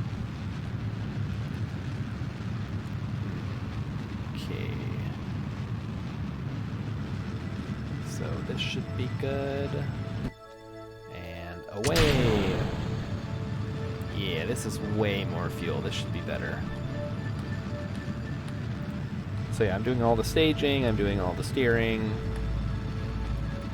It's just a matter of how well you built the ship and how well you can fly it. That's kind of the game. So we need to get out to 9 million meters. Yep. So let's set that as target.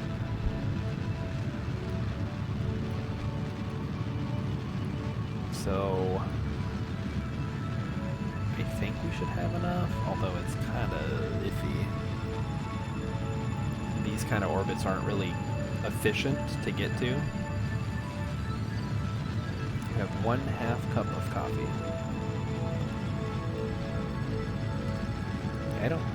I've never been a caffeine person. I don't drink coffee, I don't drink soda. I just don't know. I don't want to be addicted to it, I guess. Like so many people are. Okay, what's the time? It's 5 hours, jeez. Alright. We'll give it a go here. Make sure we can actually pull this one off. We burned like 800 meters per second, so let's go. This is like going to the Mun, but not quite as far. Alright, so that crashed, good. We're approaching the ascending node here, so we're going to need to change our vector here. Change the velocity by going anti-normal? No. I don't remember. This one. The spiky triangle. Coffee has provable health benefits as long as you don't go overboard. But what if I don't like the taste? And then what do I do?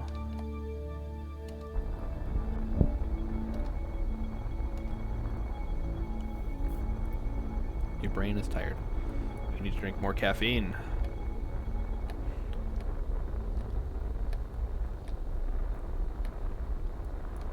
At this point, all I drink is water.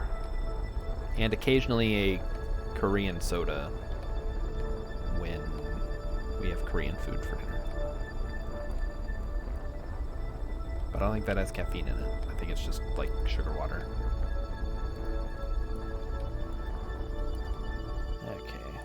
We're getting there. So we still got another hour to get out to the apoapsis. And we've got 1,800 meters per second left. Hopefully we have enough to get back, jeez. Okay.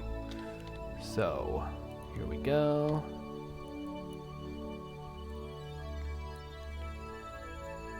Speaking of brain being tired, I got super tired at like 8 o'clock last night and went to bed early, which was kind of nice.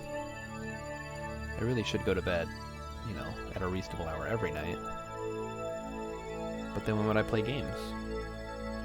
Yeah, I'll just have to do without the health benefits, I guess. Okay, now we get to circularize our orbit. So here we go. Hopefully this doesn't take nearly as long.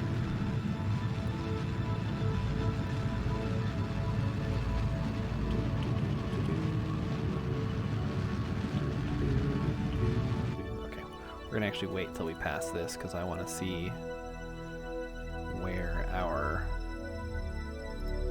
we're actually going to intersect, because that's kind of important. Oh, I'm gonna go descending.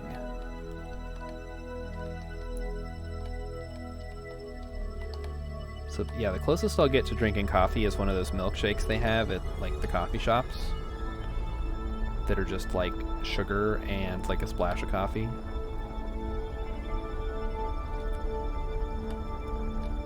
It's like sugar and milk and marshmallows and chocolate.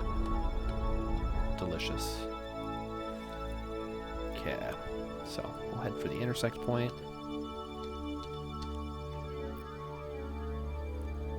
And we still have plenty of electric, so we should be good there.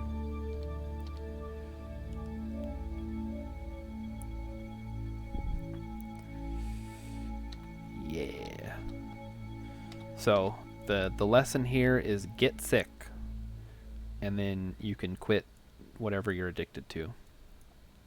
Maybe. I don't know. I'm not a doctor. Don't listen to me.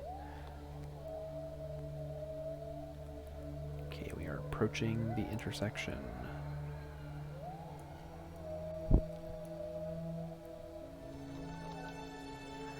And now we will continue circularizing.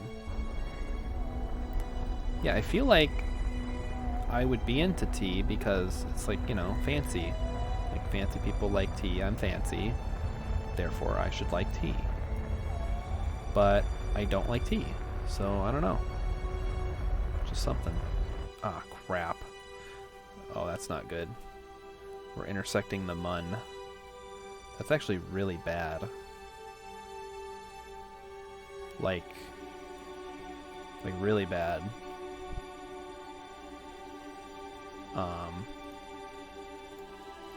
Because if we're doing it, then Gilkis might be doing it too.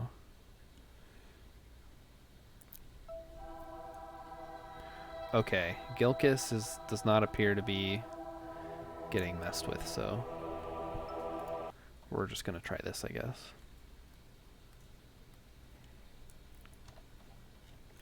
So where's that happening? Like right there?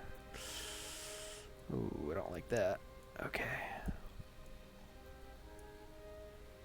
Well, I guess we'll just hope for the best. Maybe increase our orbit. No, I don't really want to. We're already like skirting the bounds of time here. Alright, whatever. Let's just go for it. We're not waiting for anything, right?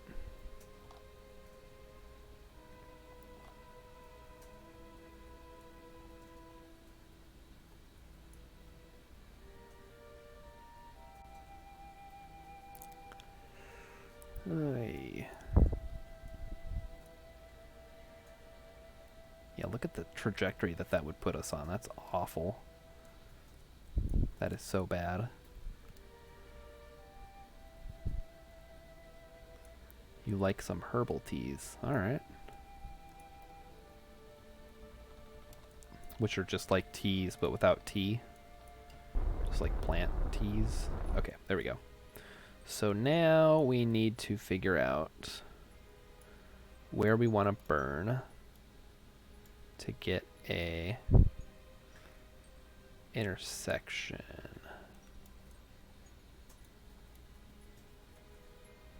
Ah, that one there, maybe? That was pretty darn close.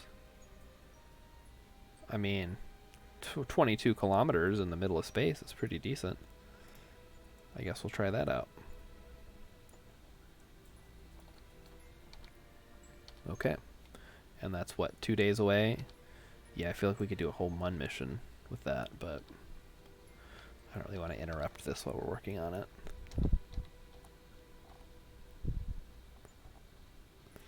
So we'll just speed her up. The Korean soda does not have caffeine, Emikin says. That's good. It's just sugar. So we do not want to run into the MUN. We just want to do an intersection here. We'll rendezvous, and then we'll get back as fast as we possibly can. The last thing I need is to get flung out into a further orbit around Kerbal. I want to say that the missions are programmed so that the vessel in question will never intersect with another planet's orbit, because that would kind of suck. So I'm just going to go ahead and play with that being the case. So what do we need to do here? We need to burn for 0.8 seconds. Seems a little low. Alright, we're closing in on our burn area. Okay. So we'll just go ahead and do that. Burn, burn, burn, burn. And we got it.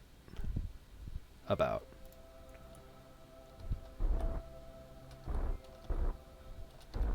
There we go. Okay. 13 kilometers. I'll accept that. We can tighten it up as we approach. Of course, that's going to be another 2 days. Cool. All right, here we go. At this rate, we'll have more missions to do by the time we get back. I'd like to make the Tazo Passion Herbal Tea mixed with lemonade over ice. Okay.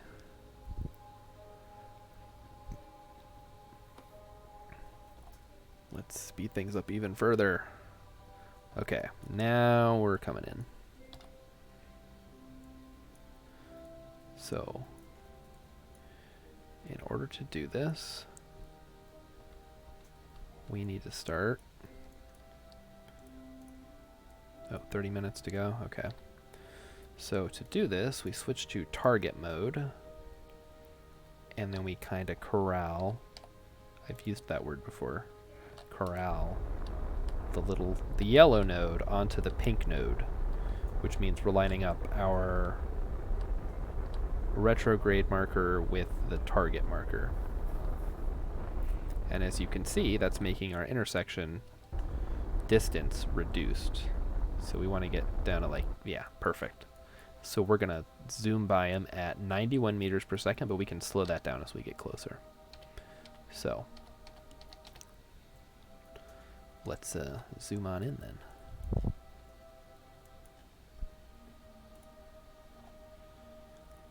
And then we should have enough to get back. I guess if not, worst case scenario, we get into as low in orbit as we can and then send a second rescue mission. Wouldn't be the first time it's happened. Okay. Closing in here. So we get down to 10,000 probably. Alright, so now we want to switch to this.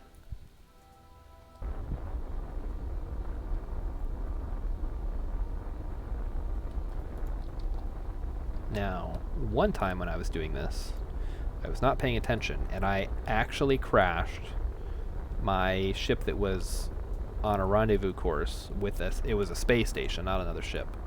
And it like took out half the space station. So you do have to be careful when you're coming in at these kind of speeds, because it'll break stuff if you screw it up. Obviously, a station's a much larger target than a ship, but when I'm looking down here, I'm not looking at what's going on up here. Okay, so scooch it over. It's still kind of slow. I guess I did slow down quite a bit. Yes, now we got another 2 minutes we gotta wait. So, Passion Herbal Tea is being recommended to me. What else? I like hot chocolate. Does that have any health benefits? I'm guessing not.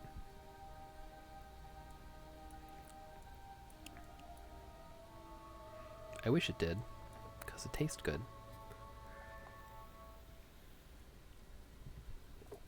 It seems like only things that taste bad are good for you. It's very frustrating.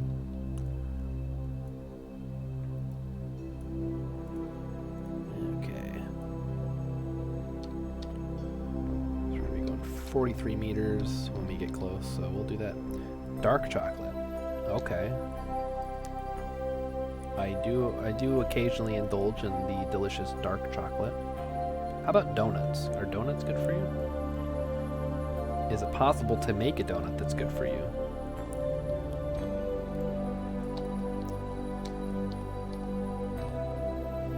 If so, please send the recipe to me at www.yourrecipenow.com. Alright, we're closing in here. Let's just scooch a little bit closer. There we go. So we should be on track to rendezvous with Gilkis. A deep dive on nutrition.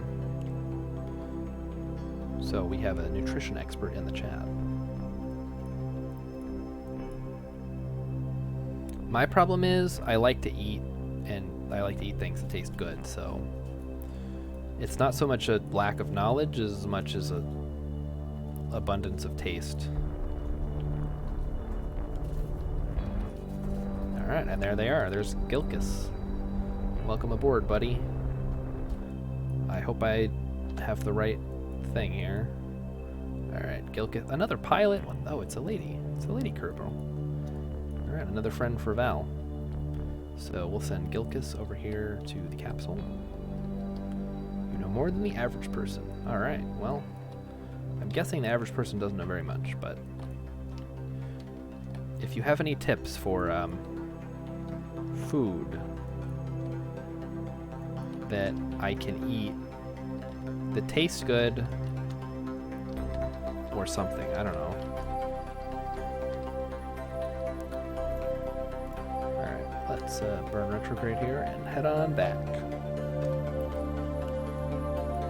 Make sure we're not pointing directly at the capsule, that's good. And then away we go. Oh yeah, this should be fine, we have plenty.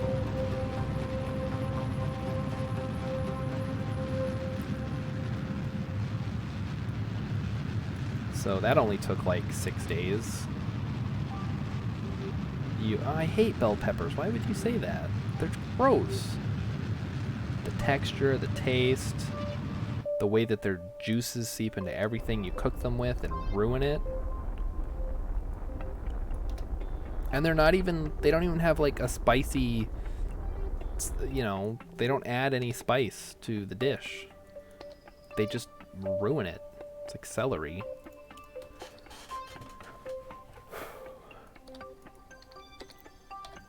Alright, so another 5 hours, which in Kerbal time is 1 day. So I think we can send these two home, and then we can start planning out our next mission. I think we'll do a Mun mission. Yeah. What is that? I'm the clown here for your amusement.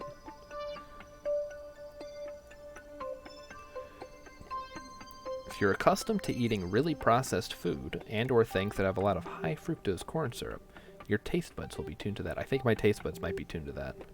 How do I fix that?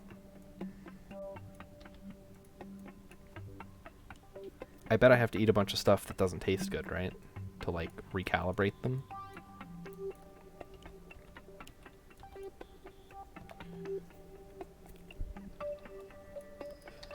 Alright. We're turning. We're lining up for our disconnection. Start by adding a dash of something healthy to a dish you like. Okay. Start small and work up. Alright, I'll let my personal chef know to do, ooh, like mac and cheese. Ooh, now I want mac and cheese. So, with the mac and cheese, first you start with the noodles, and then you add the cheese, and then you just, like, put a bunch of breadcrumbs on top. Start by adding single broccoli. I eat vegetables. It's not like that. Like, I'll eat this stuff, I just don't like how it tastes.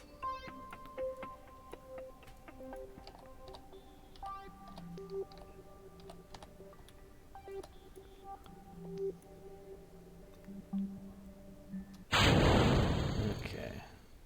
Oh, that's right, we have the thing on here now, so we can actually turn retrograde. Beautiful.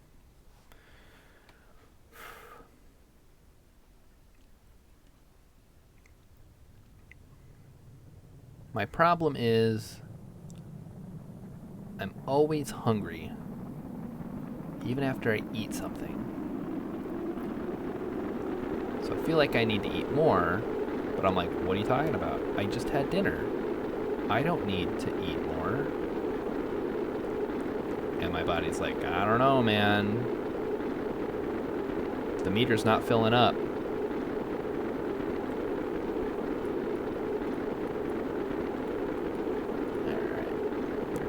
Ablator. Coming in nice and toasty.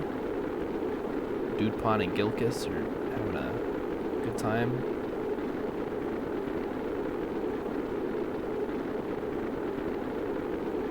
So, you know, then I'm like, I want more snacks.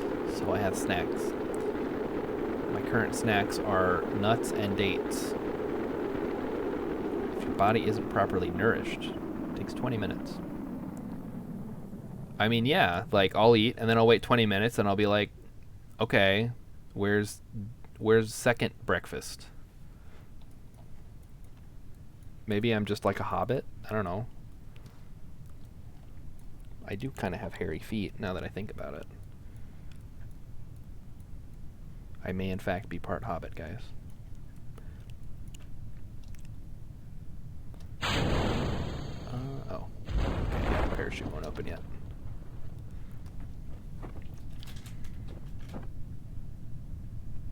So you're saying I should eat more nutrients.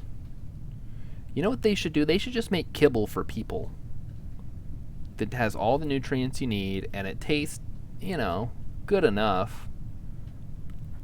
And as long as you eat the amount that they tell you to eat, it gives you everything you need. Science that goes into making processed food addictive. I think it's called sugar. Sugar.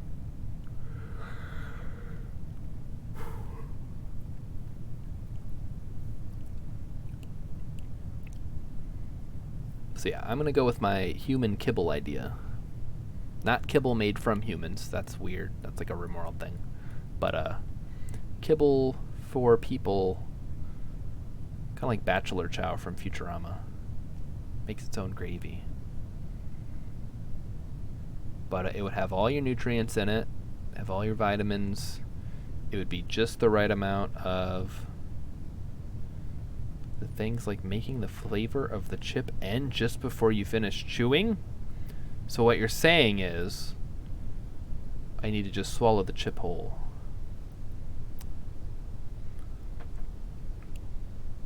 That is pretty impressive that they can manage to do that, though. They haven't seen the way I eat chips. There are versions of that, but they don't taste good. I mean, if it's got everything I need, then I would accept it not tasting good. I already eat food that doesn't taste good. They're called vegetables, and I have to eat them all the time. So what difference does it make? Great, I've lost all of my viewers at this point because I'm ranting about food. No, I don't swallow whole chips. Not anymore. Not since the accident. Alright, let's speed this up. Get these guys home. Welcome to my world. I don't rant about this stuff on a regular basis. Come on. Alright, let's recover.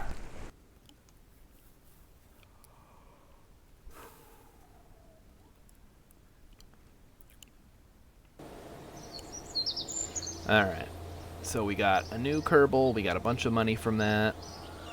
Now, it's time to go big or go home. We gotta land on the mun. Yeah, we're just not even... Oh wait, we still gotta do the thumper. Let's do the thumper one real quick, because that'll give us a little bit extra money. So we want the XK1. And this is just gonna have some thumpers on it. Or the thud, it's not the thumper. And, yeah, that should work.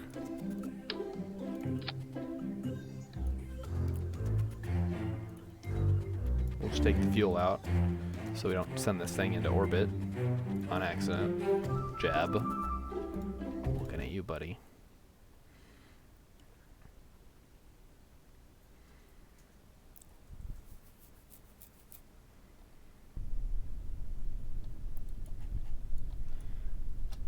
Ta-da! We did it. We got 2,200 monies.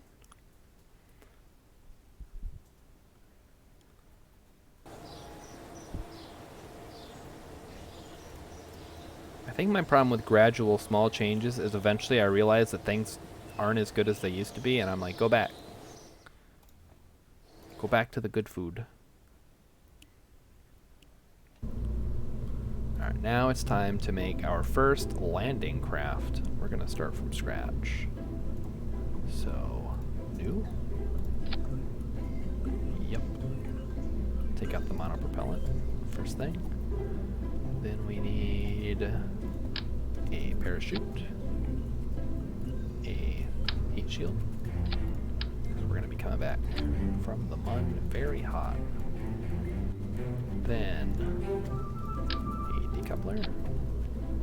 And this is going to be our landing piece here. So let's make it as light as possible. We're gonna need some lands.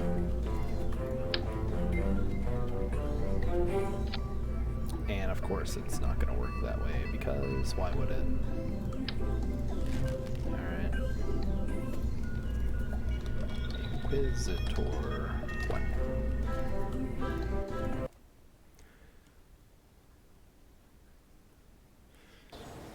The wanting to eat healthy even though I feed you mostly healthy food and you just complain about hating vegetables.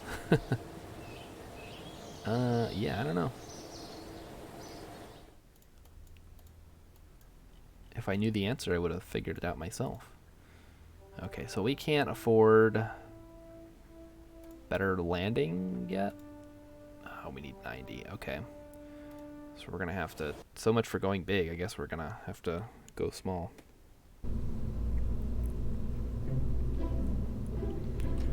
So in that case, we're going to need to do...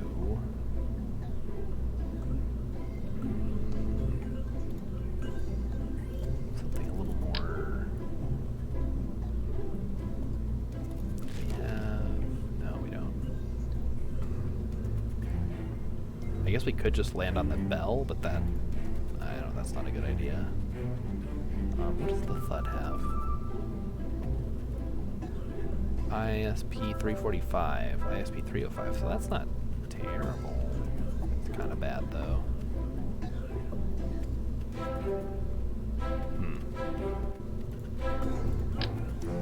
Oh, these things are so big. I don't think we can land on the mun yet. We'd like touch down and then just take off again. That could work. Be kind of janky though. Maybe we should do the rescue mission first. We'll save mun landing for the next one. Because these are kind of expensive. I don't want to try to use them for landing.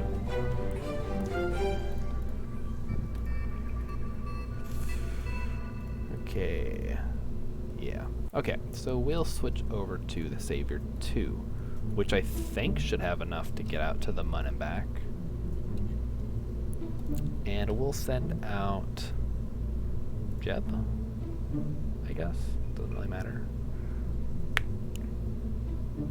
Although, I do kind of need a lot of science. I guess we can start with the Excelsior 2, and we'll get some science from around Kerbal first. In fact, we can get some from the launch pad right now.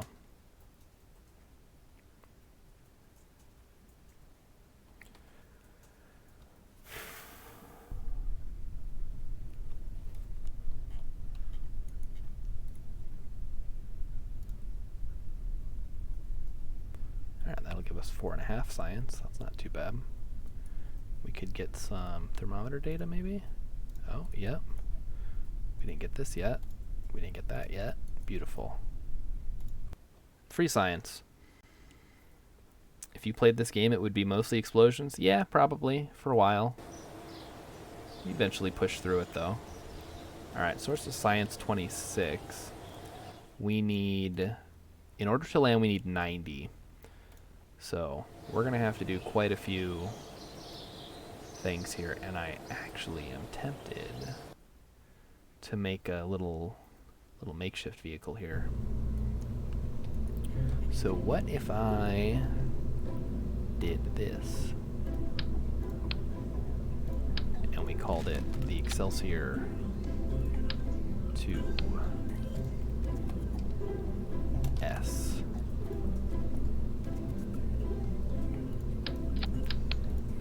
And with this particular device, we're going to send up Jeb and Bob, the scientist, and they're just going to get a bunch of data from different areas in space, and then we'll keep refreshing and bring it home.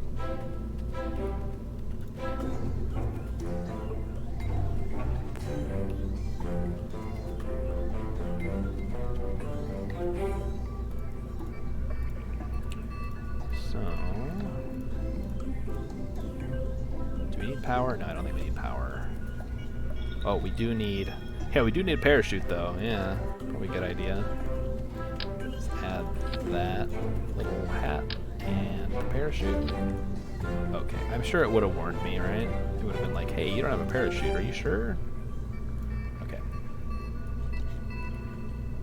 So we are good to send Bill, or not Bill, but Jeb and Bob. A little expedition here. So we'll get science, upper atmosphere, low Kerbin, high Kerbin. Maybe we could do the Mun. Okay, so let's try out our new thing. We're gonna have to be extra careful flying this. You better put the fins on. Do we have enough? We do have enough, okay. Slap some fins on there. Okay, now I feel a little bit better. Let's give it a go.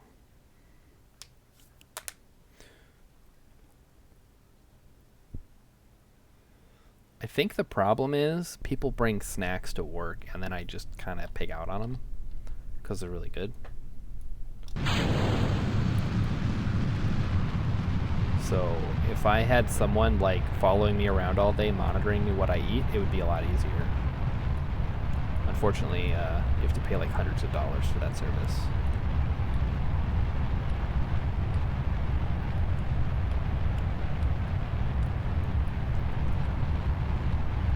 Pretty good gig if you can get it, though.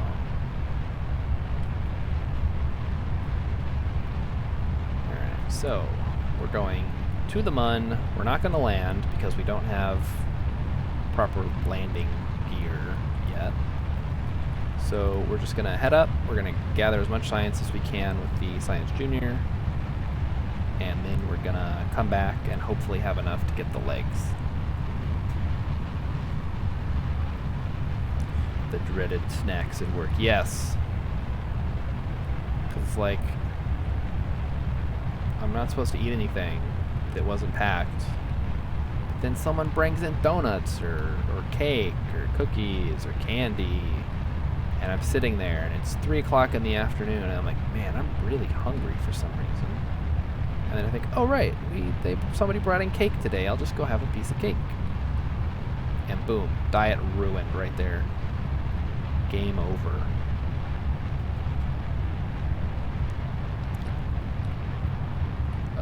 Maneuvering 45 degrees.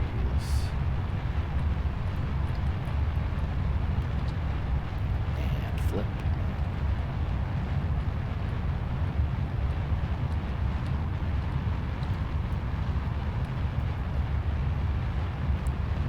Check the Apple apps here. We're doing all right. Should be burning out on our side boosters here shortly.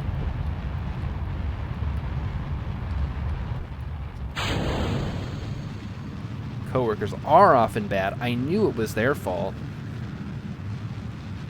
They actually would probably enjoy if you followed me around and sprayed me with a spray bottle. That would be entertaining for them.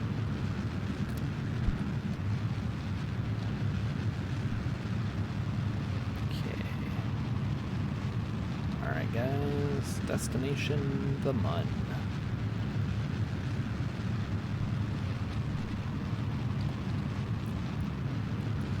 Should have enough juice in the tank. Yeah, we got enough. Although the Science Junior is surprisingly heavy.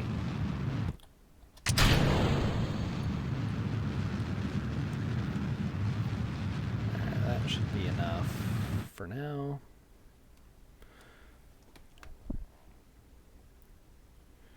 Yes, diet does mean what I'm eating in general.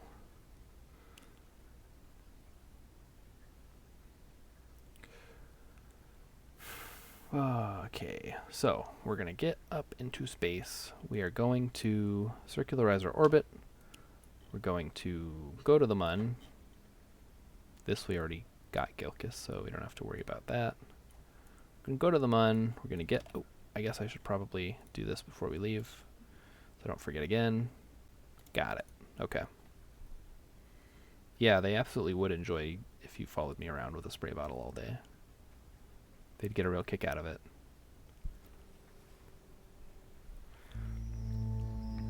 Okay.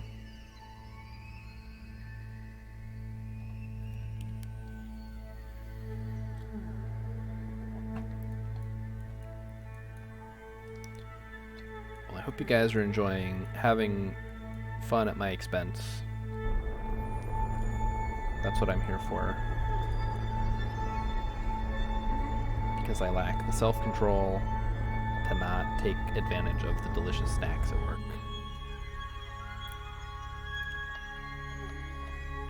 It's not my fault, it's society. Society did this to me.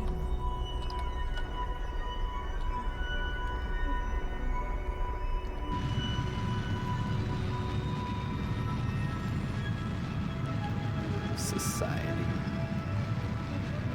Oh boy. Okay.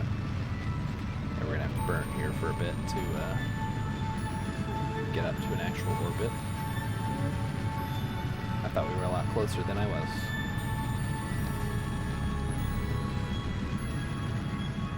Hey, I'm glad you're enjoying it. Tell your friends. I gotta get to 50 followers so I can get the channel points. They're gonna be called Starbucks, and it's gonna be a little green dollar with a star in the middle. It's gonna be great. Everyone will think I'm super clever.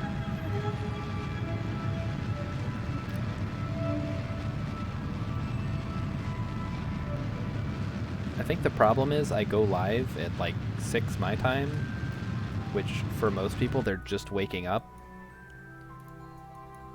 And then I go to bed at like 9, so when everybody is just starting their streams. You do tell them. Well, you know, whatever. I tell all my coworkers too, and they're like, oh yeah, I gotta take my kid to hockey tonight. I can't. Like, okay, whatever. Yeah, let's grab. Let's do this. Collect the data. Restore. And then conduct. So the cool thing about scientists is they can just go ahead and restore science after you've used it. Usually you'd have to bring it back to the space center to get refreshed, or you'd have to have a mobile science lab, which we haven't even unlocked yet. I am in Central Time, so I get home around 5:30 from work, then I start the stream at 6, and I go till 9 because I try to be in bed by 9:30, so I'm basically using my entire evening of free time to entertain people. That's my goal.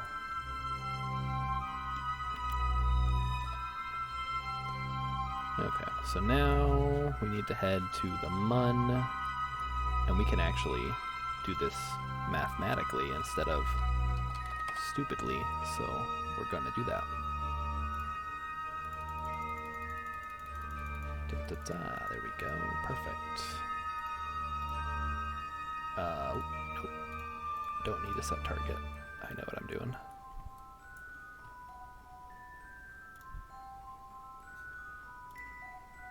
Perfect. Okay. So back to where we were. You are in Tennessee.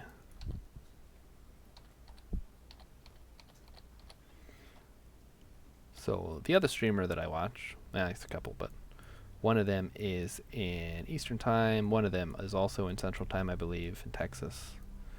So unfortunately, I have to miss out on them. It's a real bummer. And then I know all the people from the Discord go live at like right after I finish up. So lucky them, they get to get rated. I get nothing. I lose. Good day, sir.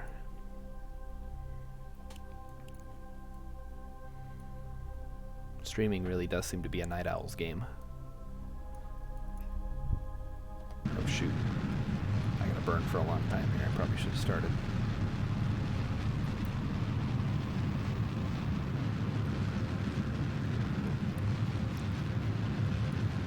I mean, I would happily serve as the waiting room for another streamer. I'm okay with that. If people just want to show up and watch me until their actual streamer they want to watch goes live, totally fine. That's legit.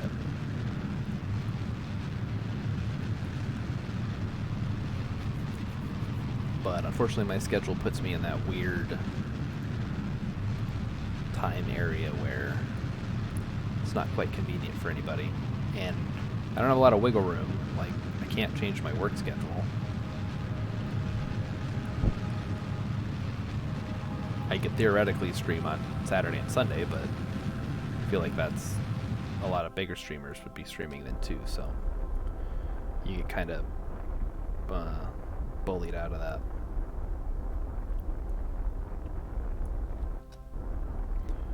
Alright, so we'll just close in here to about 30, and this time we'll actually get some information. And the other thing we need to do is get the high science stuff. Okay, so we need to get up to 250k. Here we go. 250, perfect. So we'll get the crew report. Yep. Science report. 22.5 is great. We should have plenty now. Take the data. Bob's gonna give us a EVA report. Cool. Collect the data and restore. And back in he goes. So scientists are kind of like the best Kerbal type to have usually. Pilots are good because they can fly the ship without needing a probe controller. But scientists are the ones who really get stuff done. You stream when you can, time and energy wise. That's fair. I have plenty of energy for streaming, it's just my whole day is eaten up by work, and then Thursday I have role-playing games I gotta go to.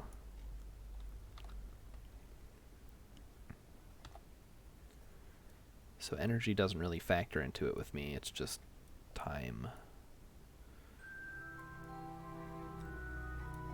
Theoretically, if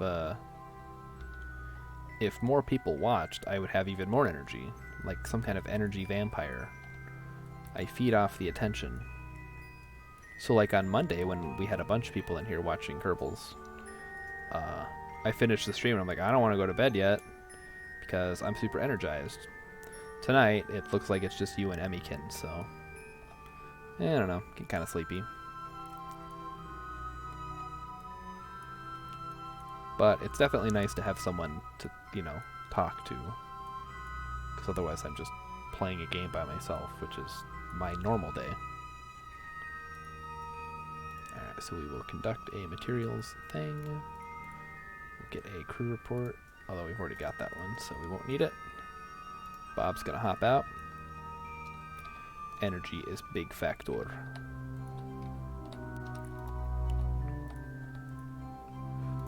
EVA report. Okay. Oh, we're getting a lot of science here. This was a good idea.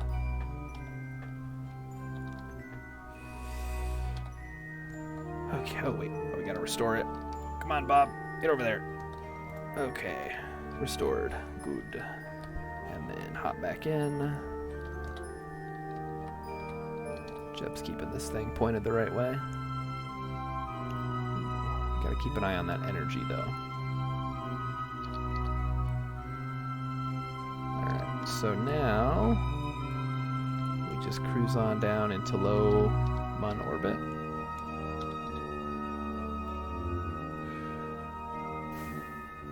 Who's boring? You guys? What role-playing games? Oh, right. So we were playing Agon. And before that we were playing Stars Without Number, and now we're switching over to Blades in the Dark.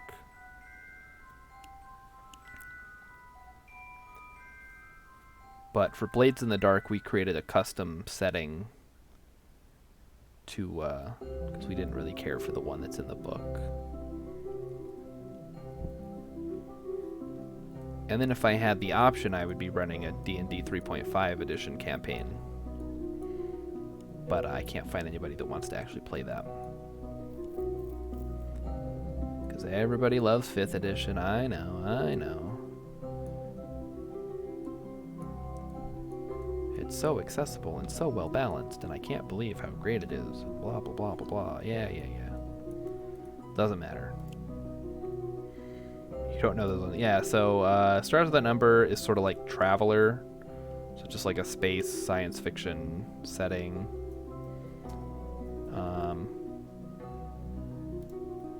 We already got that one. Okay.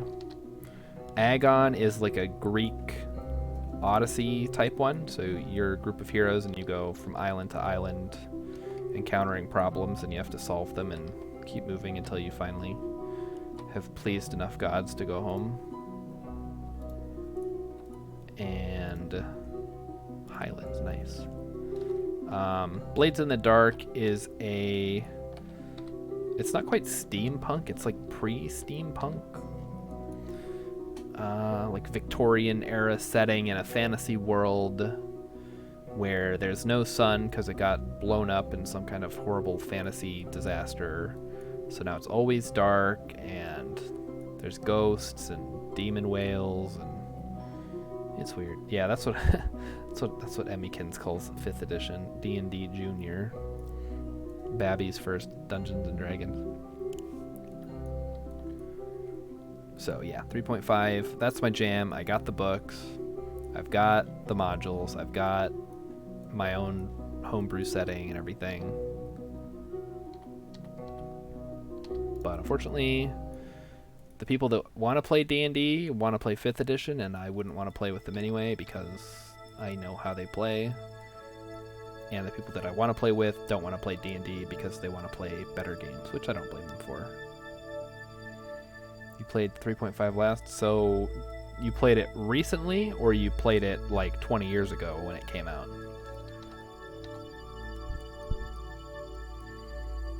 I guess it wasn't quite 20. Yeah, I don't like Pathfinder. Like, everyone's like, oh, it's just 3.5, but like better. And I'm like, I read the rules, and it's very similar, but it's not the same. They made a lot of changes to the classes that I don't think are the same that I would want to see in an actual role-playing game.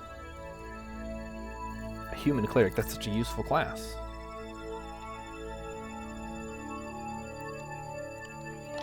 And it can be real powerful too. It's 10 years ago. Yeah, that sounds about right.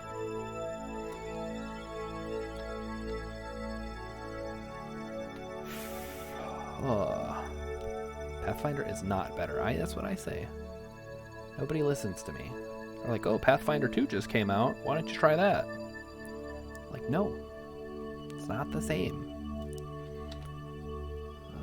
Thank you for coming to my RPG rant. I have to have this conversation every day at work.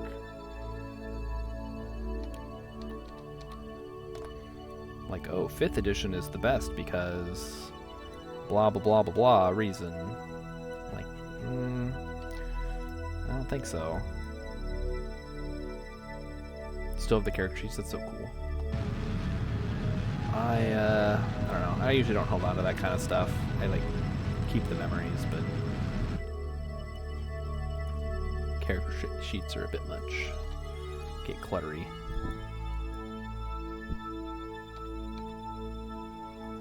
Alright.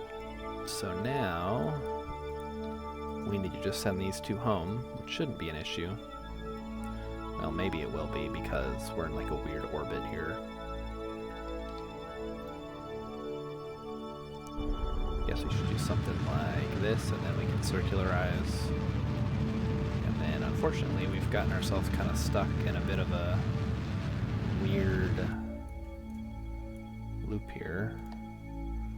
Let's go normal. You need character sheets to keep track of things. Well, not anymore, like, if you're not playing her anymore. But, I see what you mean.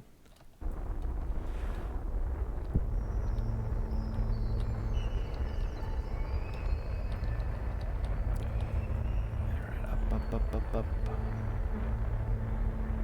Yeah, that should be good.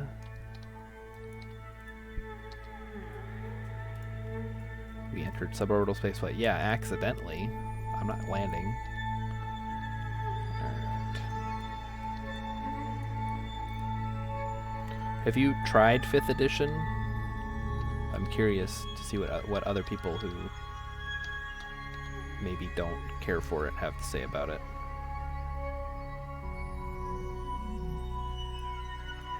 Yeah, you were doing good in that game. That was fun. That was going to be a fun campaign. Unfortunately, the other players were not conducive to playing Dungeons & Dragons with. So I've learned my lesson. Ah, crap. We're running low on fuel here, aren't we? We should have enough, though. Okay, let's see. So we got 420 to burn. I think it takes about 280 to get back, so yeah, we should be good. Look at that. That's fine. Okay, perfect. A single game of 5th edition. Yeah, it's one of the downsides of being old. So you don't get to... Everybody has a weird work schedule, or they have kids, or blah, blah, blah, blah, blah. Some excuse. I really should run a game. There's a local game store I go to, and they have a kids table for D&D, and I feel like that's the perfect place for me to be. Well, not if they're too young. Like, they got to be able to read and stuff, count, and be creative, which isn't too hard for kids usually. DMing a game in 5th. Alright, what does he think about it? I assume he must at least kind of like it if he's running a game in it. Not in it because kids, yeah. Such is life.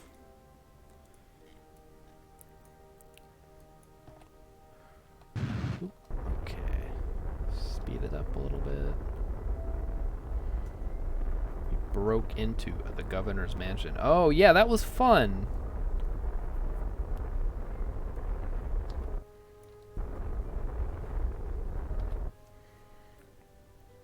See, there was so much good stuff like being set up for that game that I never got to bring because of various reasons.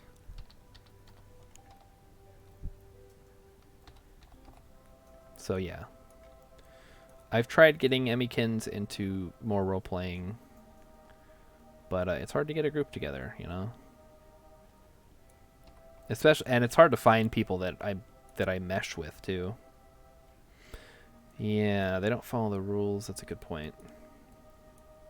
So yeah, I have a hard time finding people that I mesh with in role-playing games that are also available.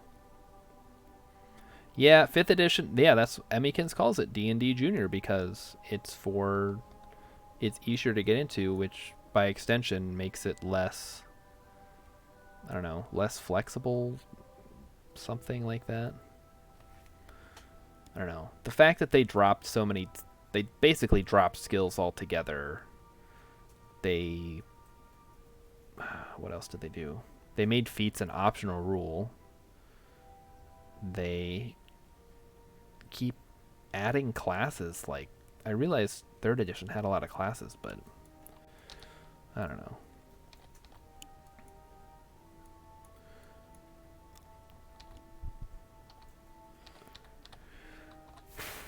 I have a lot I can say about Dungeons and Dragons if you guys want to talk about it. 5th is more forgiving. Yeah, it's like the difference between Like having a rule set versus having like some general guidelines on how to run the game. Like in 3rd edition, you had a lot of customization with your characters, with the skill points, and multi-classing was more finicky, but also generally more rewarding, I think. Whereas 5th edition is just like, just kind of do whatever you want, and then, roll the die, and it's all good. And I'm like, no, it's not all good. You took away all the fun things.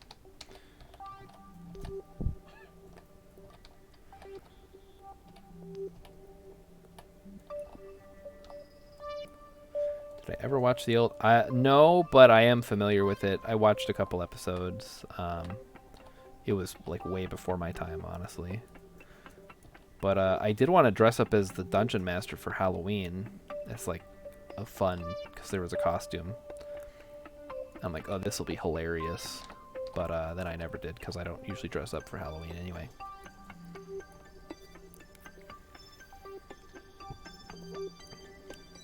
Alright, we're coming in here. We got a lot of science on board, which is good.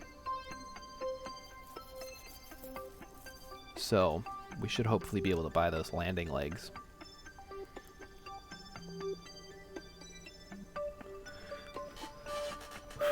And then we'll see where we're at for time when you and I will be able to play. Exactly. That's the thing, though. I'm not trying to make money on this. I just want people to be entertained. But yeah, I mean, I can run D&D now if you want. I could swap out a night of streaming for running D&D. It wouldn't be an issue. I don't usually like to do it over, like, over the internet. Like, I prefer to play in person, but if you got a group of people that want to play, I can certainly attempt it.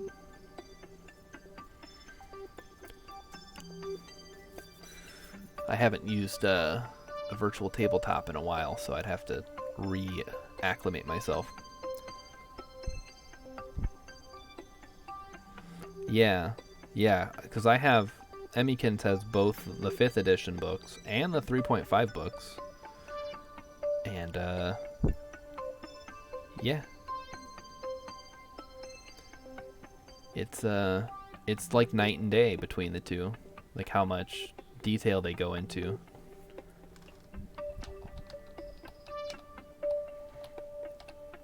And I just feel like in general the 3rd edition Dungeon Master Guide has a lot more useful tips in it than the frankly bare bones stuff that they have in the 5th edition one. And my friend who actually likes 5th edition has said as much as well, so I don't know. I feel like they focused more on the player than on the DM, which is a mistake. The DM is the one who creates the game, essentially. You should really cater to them.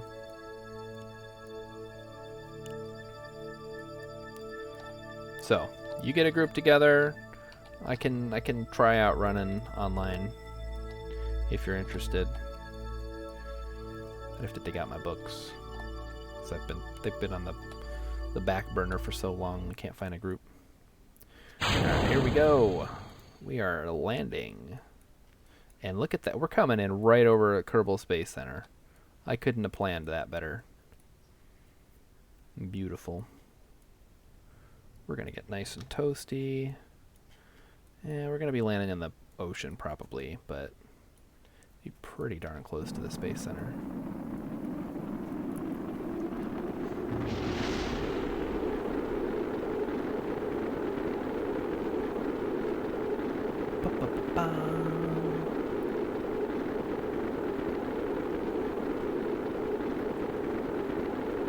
So, I'm curious to see how much science we get out of all of that experimenting we did out at the Mun. All that stuff we got from the upper atmosphere and space around Kerbin. And I think we grabbed one EVA report from around... Oh, I think we got an EVA from high above Kerbin and above the moon's highlands that we didn't have yet. And Space Center. So we're not quite as close as I would have liked, but we're only bringing back like 3 parts, so it shouldn't matter too much.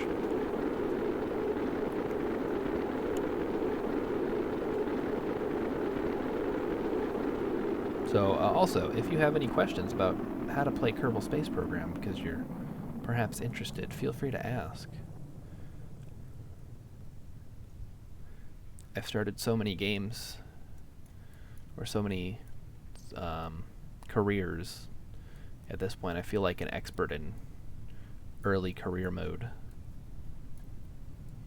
At least for my particular playstyle. I'm sure somebody could give you some real good advice on how to cheese the system. Pop the parachute.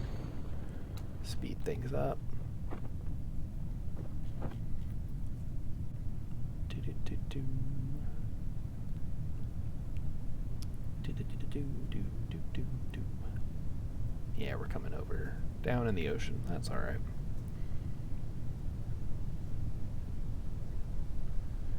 And here comes the parachute opening.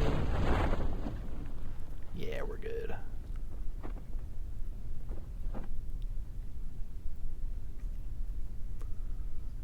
Do-do-do-do-do-do-do. And here we go. Almost there. So Jeb and Bob got to go on a fun science expedition. Let's see what they learned.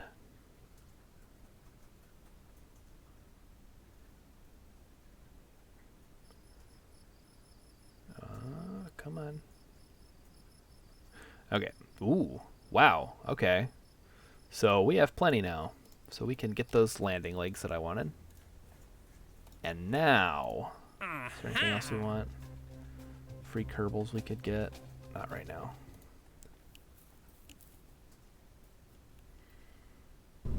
So we will switch over to the Inquisitor. And we'll slap some landing legs on there. Landing struts. We'll do the 3-way configuration, I think. It's probably the safest. Yeah, that's good. Now the question is this going to be enough fuel? And as always, the answer is no, it's never enough fuel, but at some point you have to stop adding. So we'll go with that. Science. We should probably bring a little bit of science. I don't want to bring too much because it'll be heavy. So just bring the thermometer and the and the barometer. There we go. And now we need to make the rest of the rocket.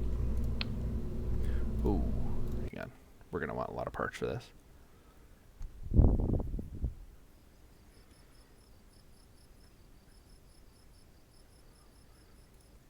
Oh, we can't afford it. Shoot. Okay. I guess we're gonna have to work with what we got. Emmykins has typed out a novel in the chat. But I totally agree with what she has to say, so if you're a D&D player, check it out. Now hang on a minute. Well, that's like double the size. Yeah, that's fine. It's a good rant. I totally agree with it. Okay, so we gotta be careful here because we have limited options for doing this. Wait, did we put a... We did put an engine here, right? No? What the heck? Okay, we did. I was like, did I put an engine there? It's a good... It is a good novel. You gotta walk before you can run. Swivel. Then... some radial decouplers. Like this. And... same thing as before, we'll grab some of these guys.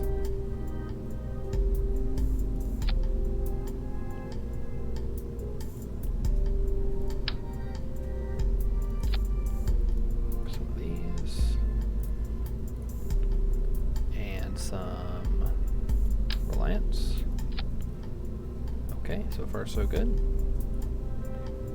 So we have enough for a couple more parts.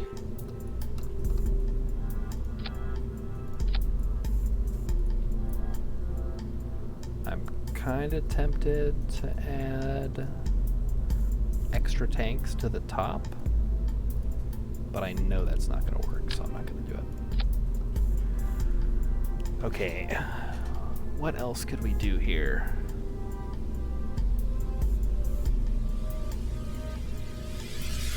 Oh yeah, that's true. When I was running a 5th edition game, one of the players was like, yeah, you can change whatever you want for your game. But then every time I change something, they'd be like, well, in the book it says this. I'm like, well, okay. Yes, it does. But, you know, I'm the DM, right? Okay, so we have maxed out our parts here. So we're going to have to play this very, very carefully. So first things first, this is our upper stage. How does it do in a vacuum? 3,000 meters per second. Now, I have to look at my delta V map, which says to get to the Mun, it is 860, 280 to circularize. Hang on. Get the calculator out here. So, 860 plus 280 to circularize plus 580 to land is 1,720. Then we need another 580 to take off, plus 280 to leave. So, with 3,000 meters per second, we should theoretically be able to land and return from the Mun with about 400 meters per second to spare. I don't know how realistic that is, though. Yes, the Bedazzled Calculator has once again provided us valuable insight. So, this says 3,900. Obviously, that's only at sea level. We're not going to be at sea level for very long. I say we let Jeb handle this one. Unless someone wants to see Val do it, I'll give you guys a second to discuss them. Actually, hang on. Can I do a vote? How do I do a vote? I don't know how to do a vote, guys. Just say in the chat if you want Val to do it instead of Jeb. Otherwise, I'm going to send Jeb.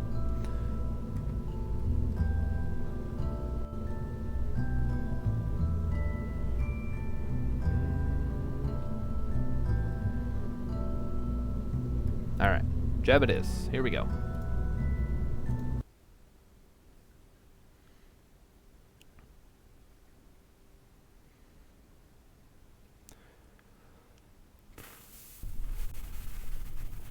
Oh, we're doing a night launch. Fun. Okay, Jeb, you're in charge of this one. Try not to blow all the money that I just spent. Because, you know, we're going to need the deposit back on these parts.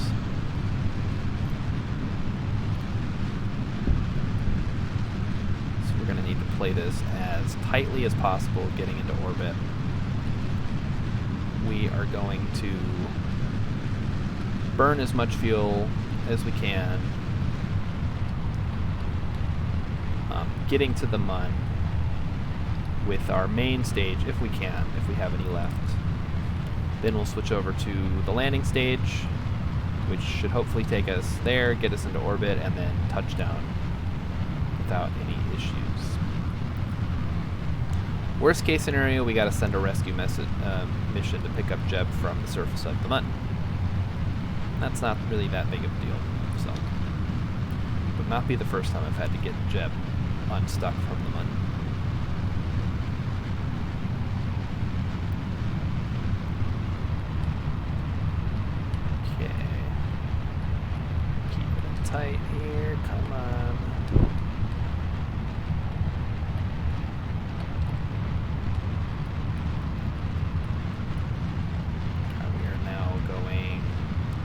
75 degrees. Turning. Now let's get the juice out of these side boosters. Get them out of here. See ya. Alright. Now we're going horizontal. I want to get as much horizontal speed as we can before we get into space.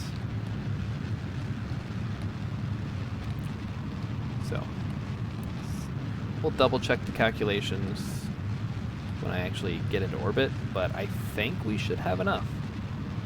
Because, yeah, it says 3,000 right there, and that is theoretically enough to get there from Kerbal orbit, touchdown, and get back with a little bit of leftover.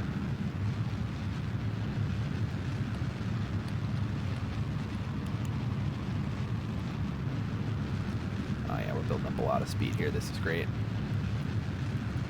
So, in order to get into Kerbal orbit, you need to get to 2,400, I believe. Yeah, theoretically. It's all theoretical. I can fly like a stupid head and not be able to pull it off, but I've done this enough times, I think I'm pretty confident that I can pull it off. Yeah, we're going to have a bunch left in the main tank to get us part of the way to the Mun anyway. 75 is good. So yeah, we should have enough to circularize, get part way to the Mun, and then continue the rest of the way. But we'll have to see how it goes once we get out of the atmosphere. Now, one thing I forgot to include was extra power, so we're going to have to be very stingy with our electric charge. But that's pretty par for the course when these early game missions before I've unlocked solar panels. Alright, just another few kilometers to go, and then we are in space. Oh, we were talking about D&D, and then we kind of got distracted. But yeah, I haven't played D&D in a while. I've been playing other games. The group that I play games with, well, the main person in the group that I play games with does not like Dungeons & Dragons at all, and will play literally anything else except for Call of Cthulhu, because it's too mainstream, and Shadowrun maybe? I don't know. Alright, we're in space. Good. We've gotten distracted. Yeah, I mean, that's part of it, right? Like, there's a million things to talk about and a lot of stuff going on in the game. So, yeah. I don't know. I'm still looking for a game that's that matches what I like to play. It might just not exist, honestly. They don't like Shadowrun. No. Too mainstream. Only the most... He's like an RPG hipster. It's okay. I've learned to embrace it. So, only the most unknown of indie games is allowed at the table. If someone else has heard of it, we don't get to play it. Yeah, I mean, I agree with that. I haven't played Shadowrun. I played the PC games. So that's what I know them from. But it seems like a cool setting and a cool system, and seems like it's got a lot going on. So I'm not opposed to it. I would play Cyberpunk. I would play Traveler. I have the Call of Cthulhu books because I was going to run a Call of Cthulhu game. But now I don't have any players, so I can't run Call of Cthulhu. What is the lesbian one? He doesn't like that one. Thirsty Sword Lesbians. I like that one because of the name only. The game itself seems kind of meh.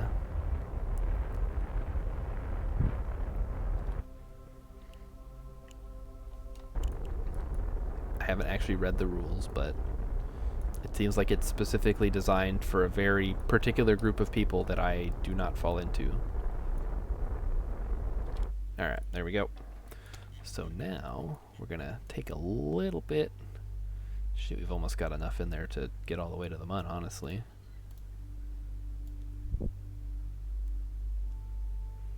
So we are going to do this. We are going to burn about 360 meters per second out of that.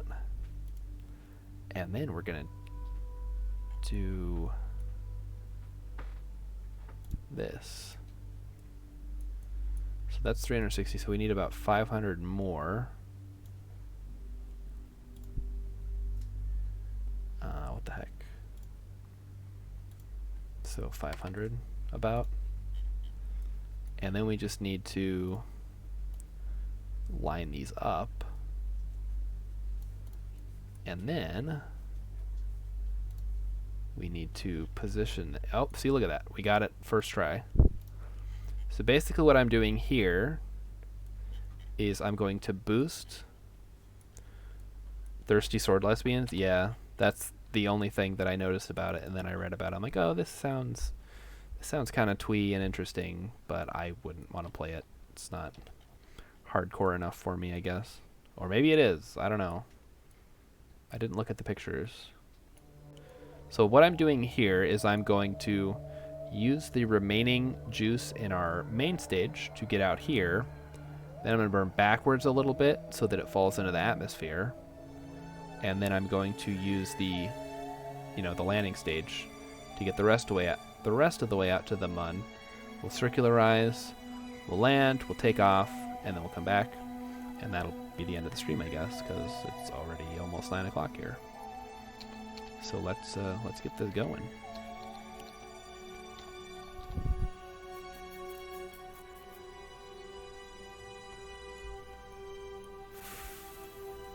Alright, let's face prograde.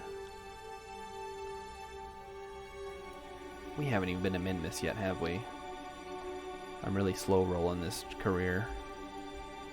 Min-Miss is like the most fun place to go.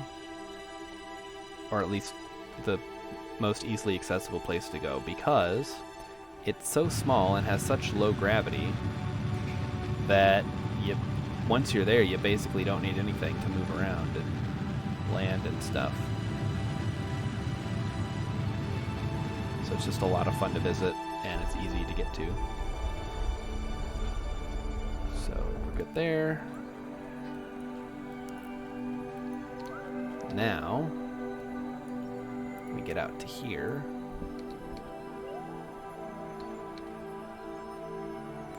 Yeah, come on. Figure it out. Alright, we're good. And then we go this way.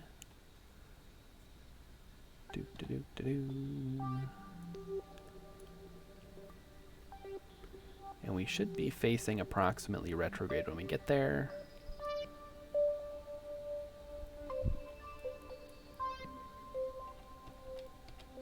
Okay. So now we're going to burn retrograde until our periapsis dips below about 25,000. Or 25 kilometers.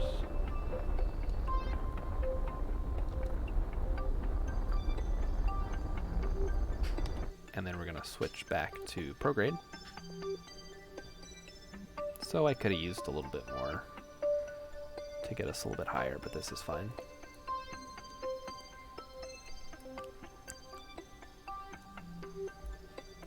And then we will go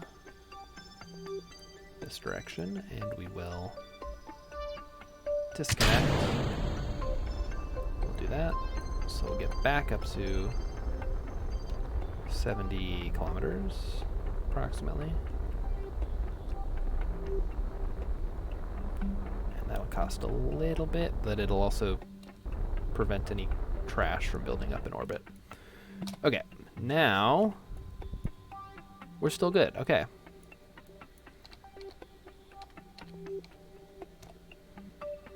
So let's speed it up again.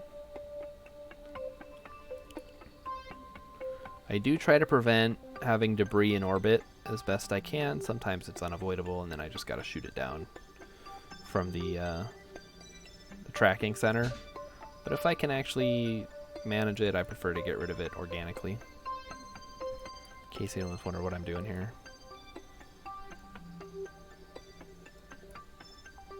Because I believe if it goes below 29 kilometers, it'll automatically disappear. Yep, like that. Okay, maybe it's 25. Okay, so now we want to go prograde. Good.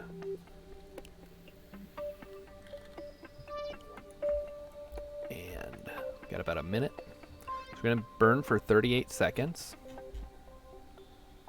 So let's check on the mun.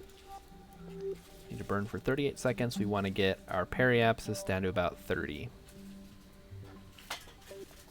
Yes, and it only gets harder the further out you go. So this is the Kerbal system. So we have the mun and we have Minmus out here, which was the one I was talking about. Then you have Eve, which is sort of like Venus, and Duna, which is like Mars, Moho, which is like Mercury, Dres, which is, I don't know, like nothing. Jewel, which is like Jupiter, and that's sort of the goal for this career mode. I've never been to Jewel. I've been to Eve. I've been to Duna. I don't really care about Moho or Dres, but Jewel is really cool. And then Elu way out here, like Pluto. I've never been to, but from what I understand, that takes quite a bit. Oh shoot, I forgot to burn. Hang on. I got distracted. That's okay. It's not your fault. But yeah, you really have to, you gotta plan these things out.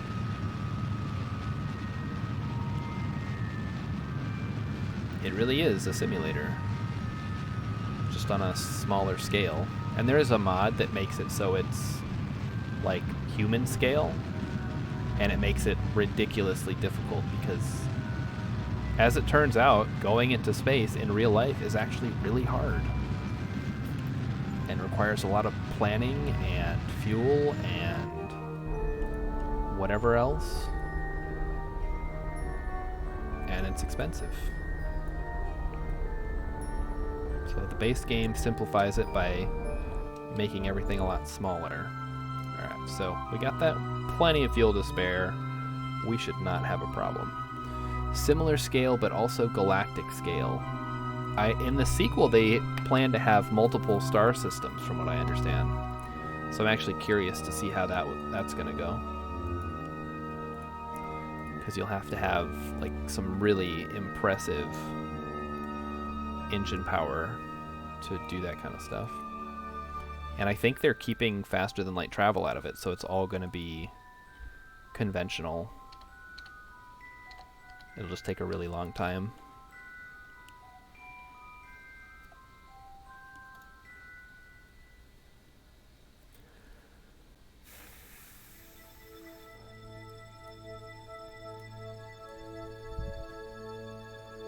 Alright, come on.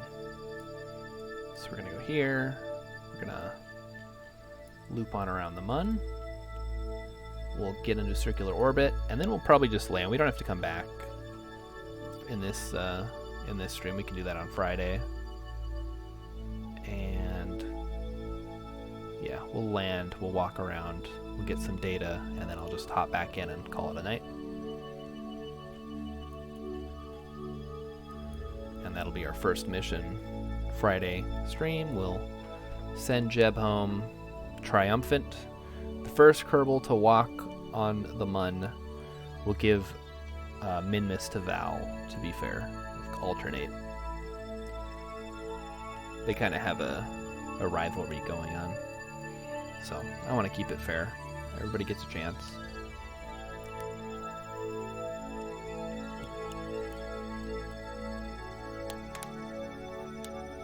Okay. And where? There it is. So now we just need to get up to here. Yep. Just warp up to periapsis. Ooh, now the question is, where do I want to land first? We definitely want to land on the day side, so I guess maybe the eastern crater is probably the best bet.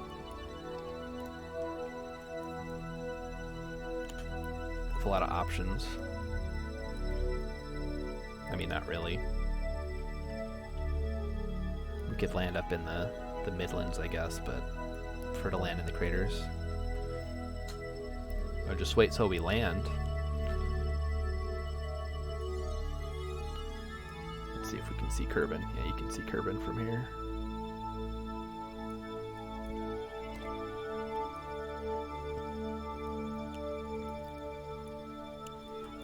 Alright, so we are going to retrograde burn, circularize the orbit, check where the best landing site is, and then we'll take a crack at landing.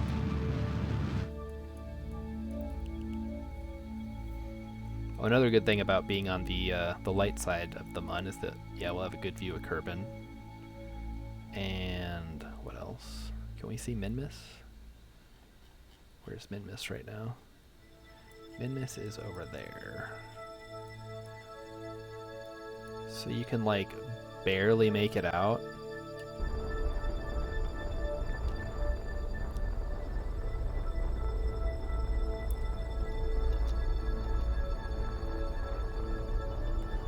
I think you'll like Minmus once we get there. It's the Kerbals believe that it is made of mint ice cream. So they're always disappointed when they get there and find out it's not actually. Okay. So, I think we'll land right around here somewhere. That's kind of close to the rim of the crater, though. Back it off a little bit. Somewhere around there is probably fine. I can probably tweak it a bit and land in that crater. Yeah, we'll do that.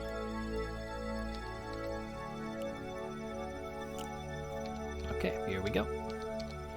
Just gonna loop around. Oh, I know what I should do first. Let's get some readings. Oh, we already have those. Okay, never mind. Don't need those. Let's loop around.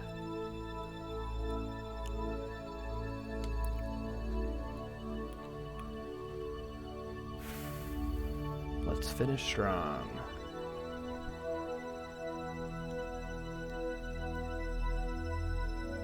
Come on. Okay, oh. The Mun has changed position on us. Hang on. We gotta shift this over a bit. Yeah, something like that should be good.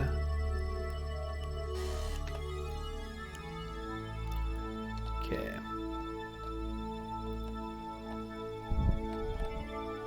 So a lot of this is going to be done from map view, but we will switch to landing view when I get a little bit closer. So don't worry. I want to make sure I'm facing the right way here. Okay, good. This is the tense part, guys. Anything could go wrong. Jeb could be in serious danger right now. But we've got plenty of gas in the tank. I've done this a lot of times. I think I'll be fine. But, you know, it's space travel. There's always a risk. It's like NASCAR.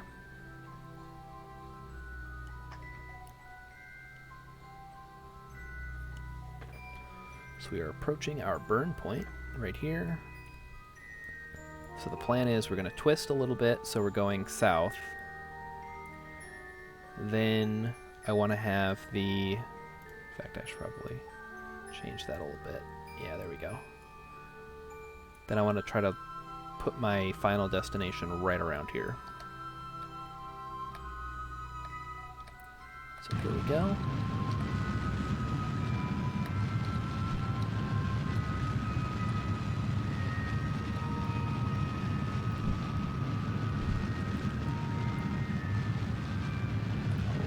Steady. Hold it.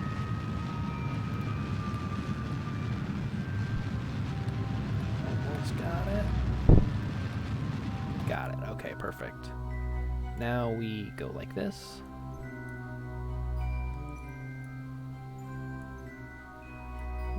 what I need to watch is my altitude. We want to check the above ground altitude. That's the more important one here. Once we get below about 15 kilometers, I'm going to want to adjust to my final approach trajectory. And then anything below 10 kilometers is going to be me adjusting on the fly. So, here we go. We'll speed it up. Oh shoot. Okay, so we're almost about halfway through our electricity. That's okay. That should give us plenty to work with. Okay, so we'll adjust here.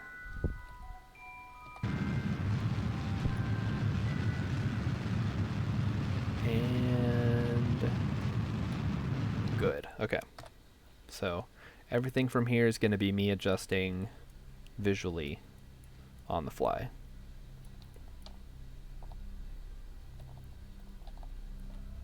So here we go. I believe this is our landing zone.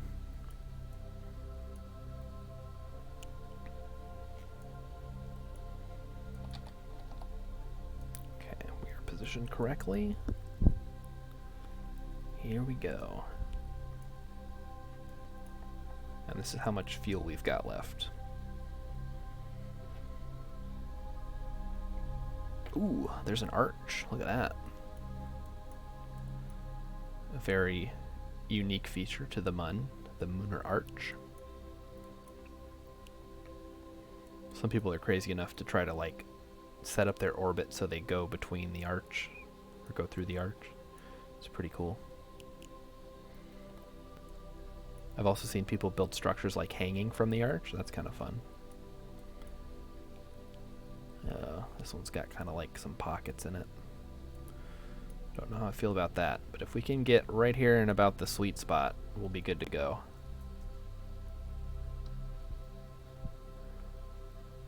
Alright, come on. We're closing in here. The terrain is now rendering. Alright, we're gonna cut it a little bit short. I don't want to go for a suicide burn here. I don't trust myself. So we're just gonna try to keep it nice and light.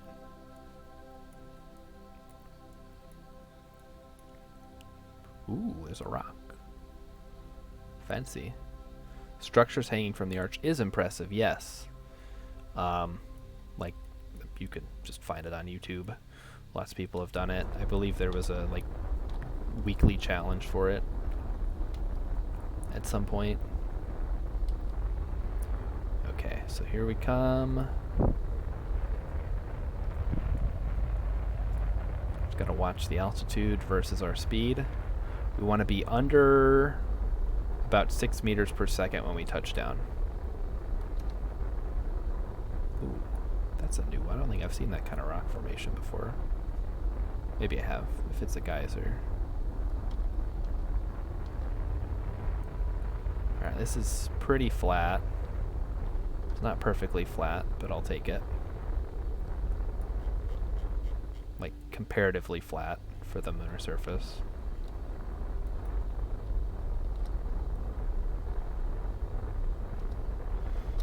Okay, and slow it down, slow it down. Too slow. Speed it up, speed it up. Oh, okay. I stopped myself there a little bit too much. Okay, and we have, oh, touchdown. Little rocky there, but we did it. So 72,000 money for us. Any crash you can walk away from counts as a landing. That's pretty true, yeah. So we've landed on the surface.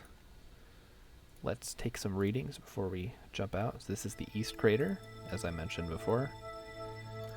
Log the pressure data. They say insanity is doing the same thing multiple times and expecting a different result. You check the atmospheric pressure again anyways. And we'll get a crew report.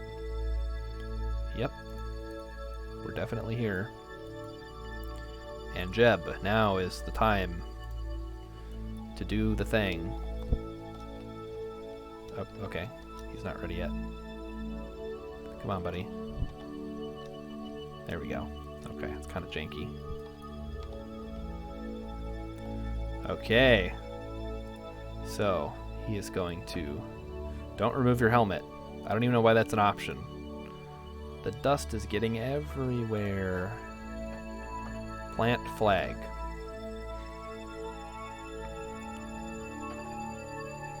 This is called East Crater. Jeb was here. Yes, he was. So I believe that completes our mission. Cool. And now we'll zoom our way back up. We don't have ladders yet. We haven't invented ladders, if you can believe it. We've invented spaceflight, but not ladders. That's just the Kerbals for you. Okay, so that should be good. We'll head back to the Space Center.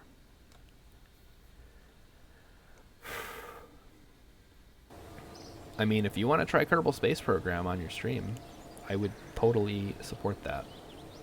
Even if you were just blowing stuff up in Sandbox. Ooh, bring a Munstone back. Yes.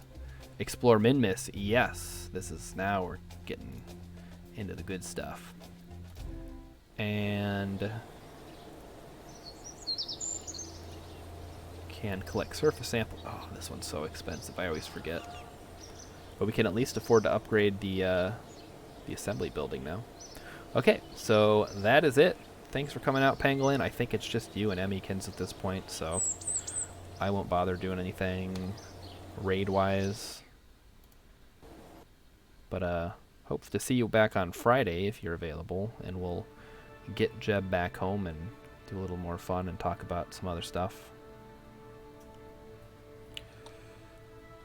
Stream ending. And if you want to rewatch anything from today or Monday or in the future, it'll all be uploaded to YouTube now, so you don't have to miss a single second of this riveting conversation. You could raid Devil. He only has 3 viewers. Okay, you're the boss. Let me do that.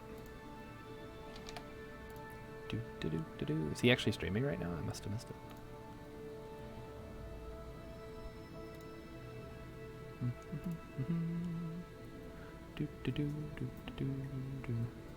It's surprising. It's easier than it looks, but it's also harder than it looks. So I guess it's important to be nice. I know. I mean, it's not like he can raid me back though, because like he goes live after I'm done. I have stuff. Okay. Have fun bailing. It is kind of late. I've got stuff I need to do too. I should jump in there so I can hear what he has to say. And raid.